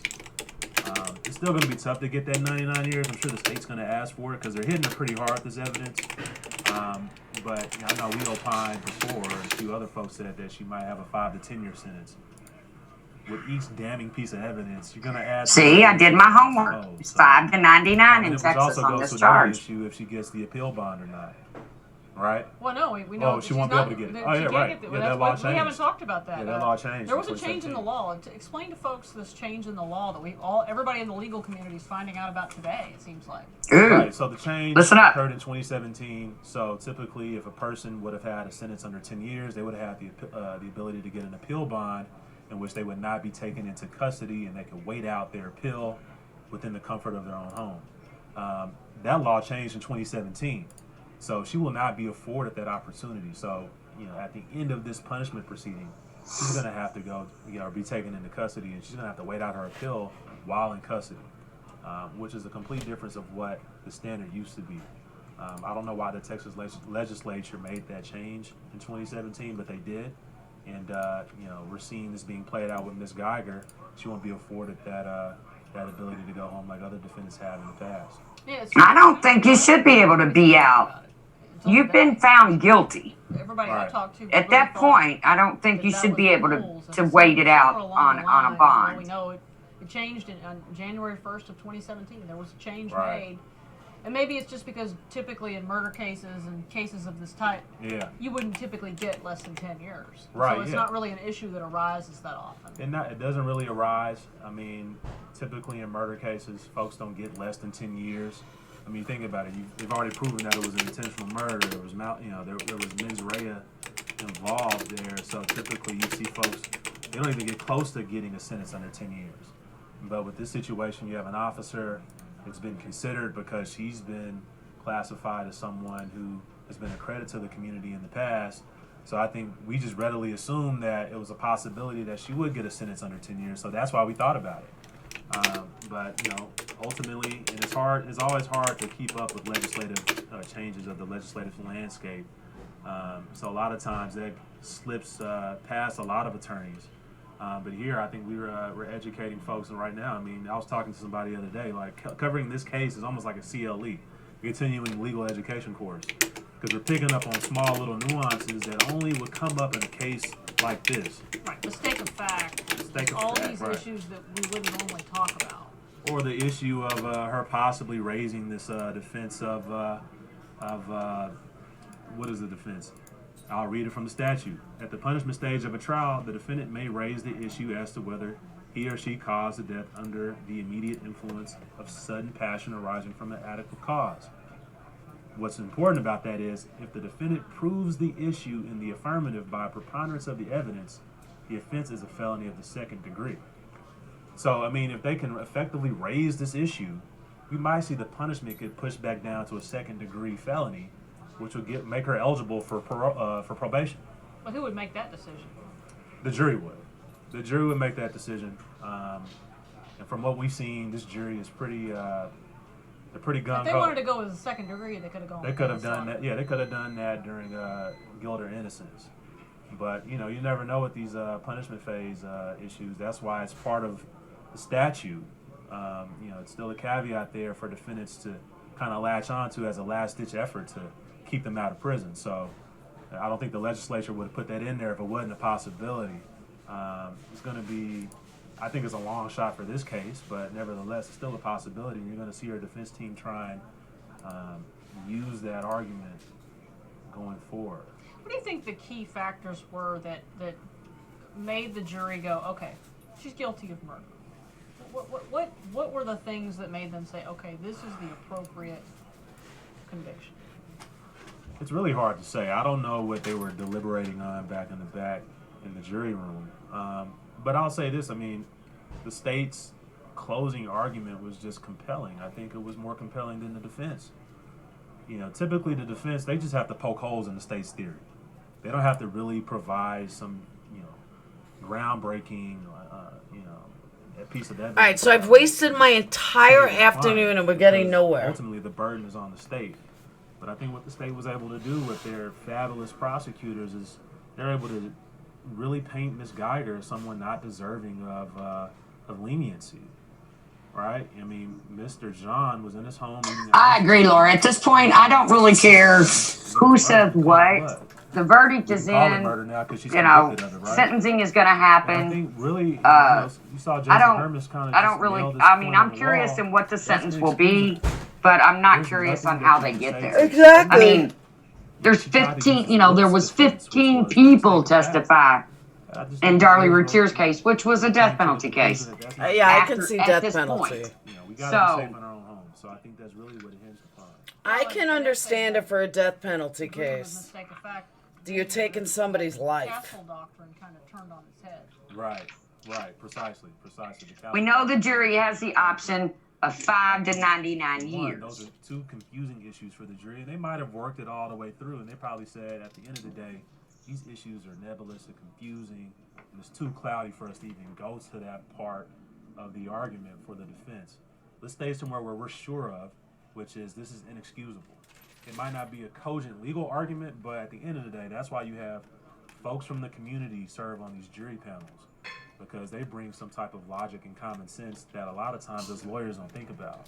We think about things in a very nuanced and very, How we get on Krispy Kremes and jelly beans? Devoid of common hey, sense. That rhymes. It's all based on case Angel, you're not blocked. I wasn't looking at my chat. Might not take into effect. I know, shocker. The ethos of society that's going on at the moment, the social milieu that's currently permeating. All right, I'm getting bored with this. We look at things devoid of I know. I hope they do something. Because you know what's going to happen? I'm going to shut down, and then they're going to give the verdict. They're going to give sentencing. I know it. Botham Jean, I would want this person to be held liable for murdering me in my home. And I think that's where the decision. They're looking at something. So we've been watching here in the courtroom. One of the prosecutors was talking to Botham's family, and it's kind of confusing what's going on. The jury's not in there. We can't really tell, are they wrapping up for the day, or it's kind of... It's really hard to say. And with them having the mics off, and again, that's something that... You would not think so, Amelia, but it looks like it is. I know. You know how many witnesses Amber's side is going to call? Someone's asking, unless there's a limit, they're going to try to save this woman from 99 years. Murder. She'll be going to Lou Stair tonight. And she'll be booked in, and there'll be booking video of that. Right. That's going to be compelling to see, too. We already have one booking video of her. From Kaufman County, right, when she was booked on the manslaughter charge. Right. This is all remarkable, Tanya. I mean, this is something that we've never really seen before. I mean, we've seen it sporadically in certain pockets of the country. Can you imagine, though, being in her position, just sitting there knowing, even if you get 5 years, you're going to jail? Right. It's a tough feeling. Right. Yeah, I think that's across the country. We haven't seen a female. First time I had to do 48 hours, I actually, I had to go the night before, and I was like, all right, I'm just going to stay awake all night with my neighbor and get drunk, and then had to turn myself in at 8 in the morning. Shoot, if I knew I was facing up to 99 and could get as few as 5, I'd be on my hands and knees right now in the holding thing that they probably got her in off the courtroom. No, she's right there. She's sitting there. I'm not looking at the court. I'm not looking at the screen. And kudos to the attorneys on both sides for coming with arguments that actually made sense. I was petrified, very petrified. That's why I got drunk. And then at 8 in the morning, I turned myself in, and I just thought I could sleep all day. Oh, no, you're not allowed to do that. Well, so this issue is going to be taken up. So I was hungover, miserable. It's an appellate court, and we get a decision that sets a new precedent. It will be taught. But as of right now, I don't see this being something that a professor is going to really teach in law school. At least not in a criminal law course. That guy right there, that's Mike Mola. He's the appellate attorney for Amber Geiger's team. How is she not crying? I didn't have a roommate. I was by myself. Both time I went, I was by myself. Because I wasn't criminally charged. I mean, it was technically criminal, but it wasn't. It was a contempt, and both times I was by myself. Honestly, I think the expert testimony issue is... I never owed the jail any money or anything like that either. From the Sixth Amendment perspective... You thought you wouldn't survive? Oh, no. Yes, Casslan. Whatever happens today, even if they hold over till tomorrow to wrap this up, she goes back to jail. She will be taken into custody from this day forward. She will not be allowed to be out on bond while awaiting appeals because she's facing over 2 years. No, they said over 10 years. No, 2 years. Politics is still going to be involved in that too. Well, courts and appeals courts are loath to overturn trial judges. they're loath to overturn That's trial not to say judges. they won't, but in situations where a defendant, I don't know if it's over, but I gotta go pick up Sage. 10 minutes. Defense. Appeal courts or appellate courts have always, well, not always, but have typically ruled in the defendant's favor on those issues because you want to maintain their Sixth Amendment right to an adequate defense. You think they'll bring up change of venue? Since she lost change of venue?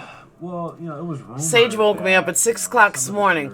Mom, we have practice SATs today. I think you should take me to get bagels. Sage, get out of here. Some of the jurors that were picked?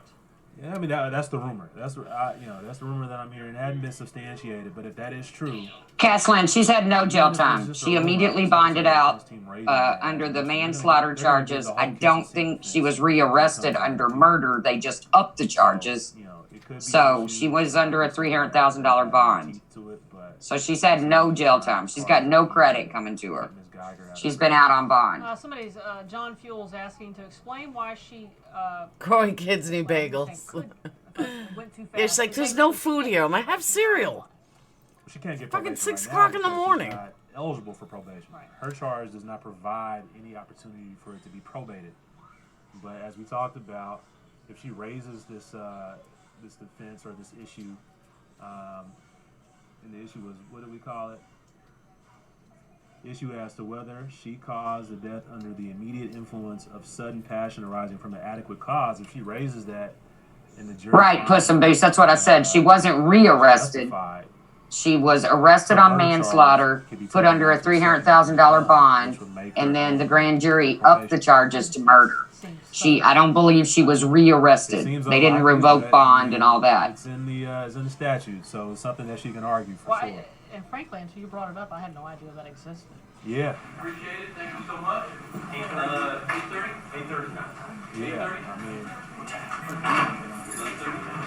I'm not saying it's likely, I'm not saying it's unlikely, but as a defense attorney, you gotta know your statute so you can adequately represent your client. Does it look like they're wrapping up for the day? That's what it looks like. It looks to me like they're saying either 8:30 or 9:30. 8:30 to 9:30. I'm totally gonna miss it. It would appear so. They're gonna get into more testimony tomorrow. You think the prosecution was done? I don't know. We haven't gotten word yet. I would assume so because when you saw Ms. Geiger's attorneys huddling around her, it seemed as if they were prepping her to take the stand again. So it seems as if the state might have been finished. It's so hard to tell because we don't have mics on the counsel tables. I think there's only mics on the jury box and on the witness box. So it's really kind of hard to get a clear understanding of some of the stuff that goes on or that's been going on. But she will be within 12 months. Yes, I think the state rested their portion of testimony for punishment. Yeah, they didn't say. It all kind of happens so quickly. Now we've gone back to the state of Texas Steel. Damn, I wasted an entire day. I'm gonna go ahead and put my bet in on the fact that she gets 20 years. But I don't think she's being I don't know, the jury charged her pretty hard. So I think she's going into loose there. I think they're taking her into custody. I think she's going to go back into the vestibule, which is between... They didn't have any choice. They weren't offered anything else.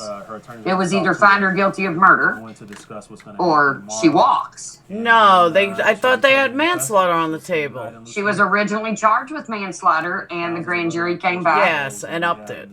With murder. I say 30 years, too. You think they're... I say 20. They're going to put her in protective custody? I think the only thing that's going to help her is the fact that there was no intent and that she was now a former cop. They'll have her in an isolated cell. She won't be... Why? What did What did he get, Caslin? Because I'm sure there's a lot of folks in Blue Stair that... That's true. No one enjoys seeing others suffer unless you're BSJ, MT, Diane Wendy, or crew. Like to have with an officer in jail with them tonight. Well, let's just kind of recap today. So, Amber Geiger this morning found guilty of murder. The jury had two options. They could have convicted her of murder. Oh, I forgot, Amelia. Yes. They came back after 6 hours. You better not get me in trouble. 4 hours yesterday, 2 hours today. Came back around 2 Now, I don't know if in Texas, with that verdict, like in Indiana, it was day for day. about 4 or on 5 your witnesses sentence. we've So seen basically, you testify did that half your seen, sentence. Amelia, In Florida, it was 80%. So I don't know what Texas is. Amelia, your channel says it has no videos. Testimony this afternoon, and of I know. course, I went over to look at them some too, and they text were gone. messages and Amelia, it says it has no videos. really kind of provides the contrast between these two people. Yeah, damning evidence, those text messages and that Pinterest activity. I don't know how Amber Geiger's team is going to get over that. It's just, it looks terrible. What they want to do in punishment, and I think what they were looking to do, is to provide character evidence and testimony that made her more sympathetic. But what the state provided, I think there's more stuff that's being piled on her. So they're going to have a tough time trying to come up with something that makes her likable tomorrow. I just don't see it. I mean, I Put you think down the murder 15? conviction that we got was based on her likability or unlikability. Yeah, I was thinking the same thing, Grace. And, you know, I thought that was kind of weird too. Her defense attorney did too. Okay, listen to this. Texas law on. Well, I mean, I think it's just what we've seen is it's a circumstantial A evidence. prisoner is eligible So for you have 180 circumstantial days evidence, it really of boils time down to who you like credits, the most. 15 It's really days hard to say what happened in that / month room, per year. to be quite honest. Thus, at the end of the One's first dead, and year, the he only has person here earned to tell what happened 450 is someone days. who's not So likable. a year and a Not quarter believable. off his Based on those text sentence. messages and her supervisor's testimony today, there's no reason to believe her. Even he doesn't believe her. At least in that incident that he referred her to internal affairs, because he could have chosen to have more private counseling with her, but he chose that internal affairs is more appropriate. Why jump all the way to that if you feel like your officer doesn't have the propensity of telling the truth? Well, I will say that when a handcuffed prisoner gets away from an officer, that almost always triggers an internal affairs This says, situation, 'cause that's once a state jail felon who is serving a sentence for an offense committed on or after September 1st of 2011 is received by the Texas Department of Criminal Justice, the agency shall report 1 day of diligent participation for each day in custody.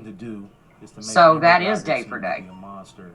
And they're just continuing to hone in on that. I can only imagine what Ms. Geiger and her team, what they're going to present tomorrow. Probably can expect testimony from her mother. You're going to expect testimony from Ms. Geiger. I don't know who else they can put on the stand. You have some of her CRT team members. You can't put them on. Martin Rivera, I think he's a wash. Not a wash, but he's probably the worst witness they can put on. Well, that would be a whole different set of problems for them. And I don't know that they really want to go back down that path. Right. What I'm really curious and interested to know is how is she going to explain those text messages? I mean, they do look bad. She owned up. She owned up to that activity in the apartment last week. She owned up to that. But how is she going to own up to these text messages? I mean, it just doesn't make sense. This whole MLK thing. Oh, the parade's going to end when he dies. How insensitive is that?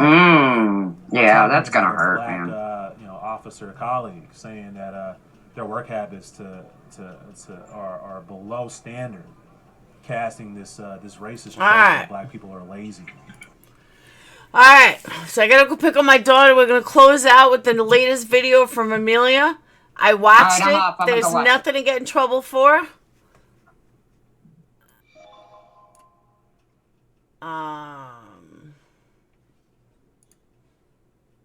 Wait, where'd it go? Oh no, I lost it.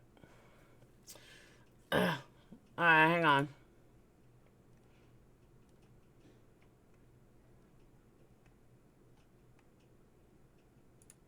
All right, hang on a second. I just had it.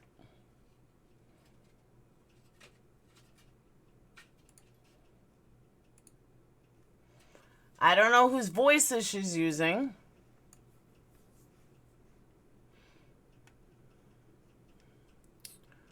Because I only watched it to make sure there's no nudity in it.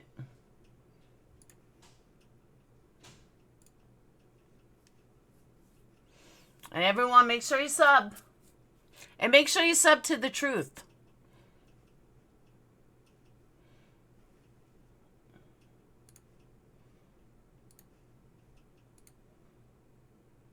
Hey, how's it going, guys? I am reporting from the Shaggin' Wagon. I'm the new fucking king of the road, bro.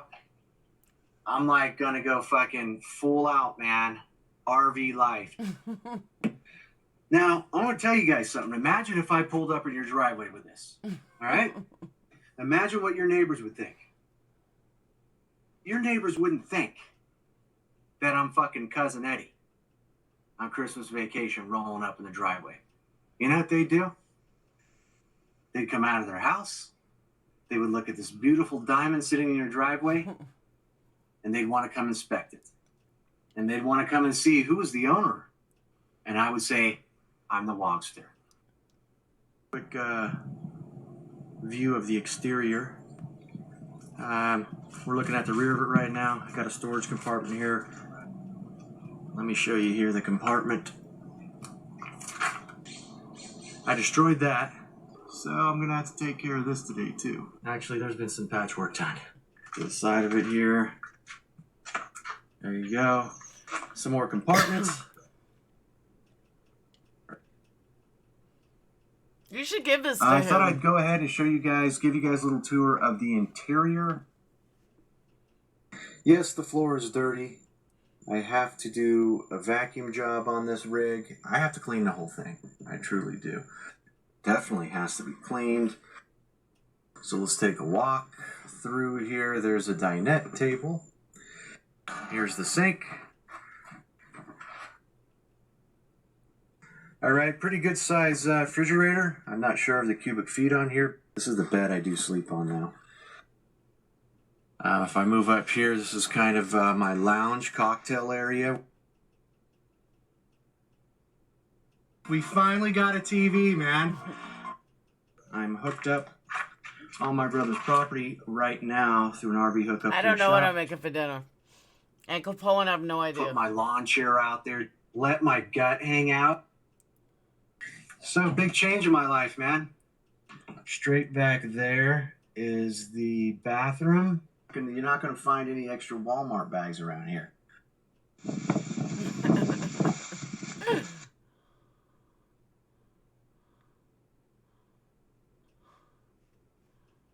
That was good. He would like that.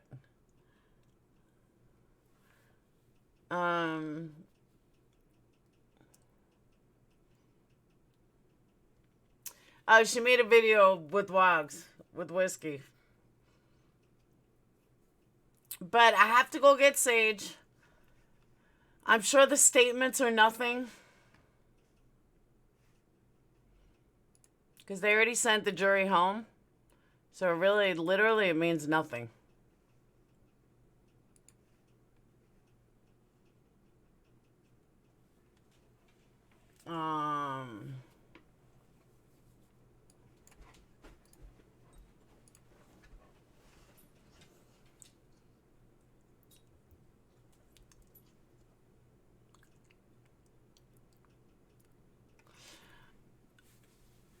What was I gonna say? I forgot what I was gonna say. Oh, Ninny. All right, so I gotta go get Sage and pick up dinner and stuff. And I'll see you guys. Guys, let me know what happens in the morning. I don't think I'm gonna be on later because my little one needs help with math. But I'll see you guys later, and that's it. Peace. I think Truth is going live. She's got a perfect title for a video. I don't know when she's going live, but I know she's going live.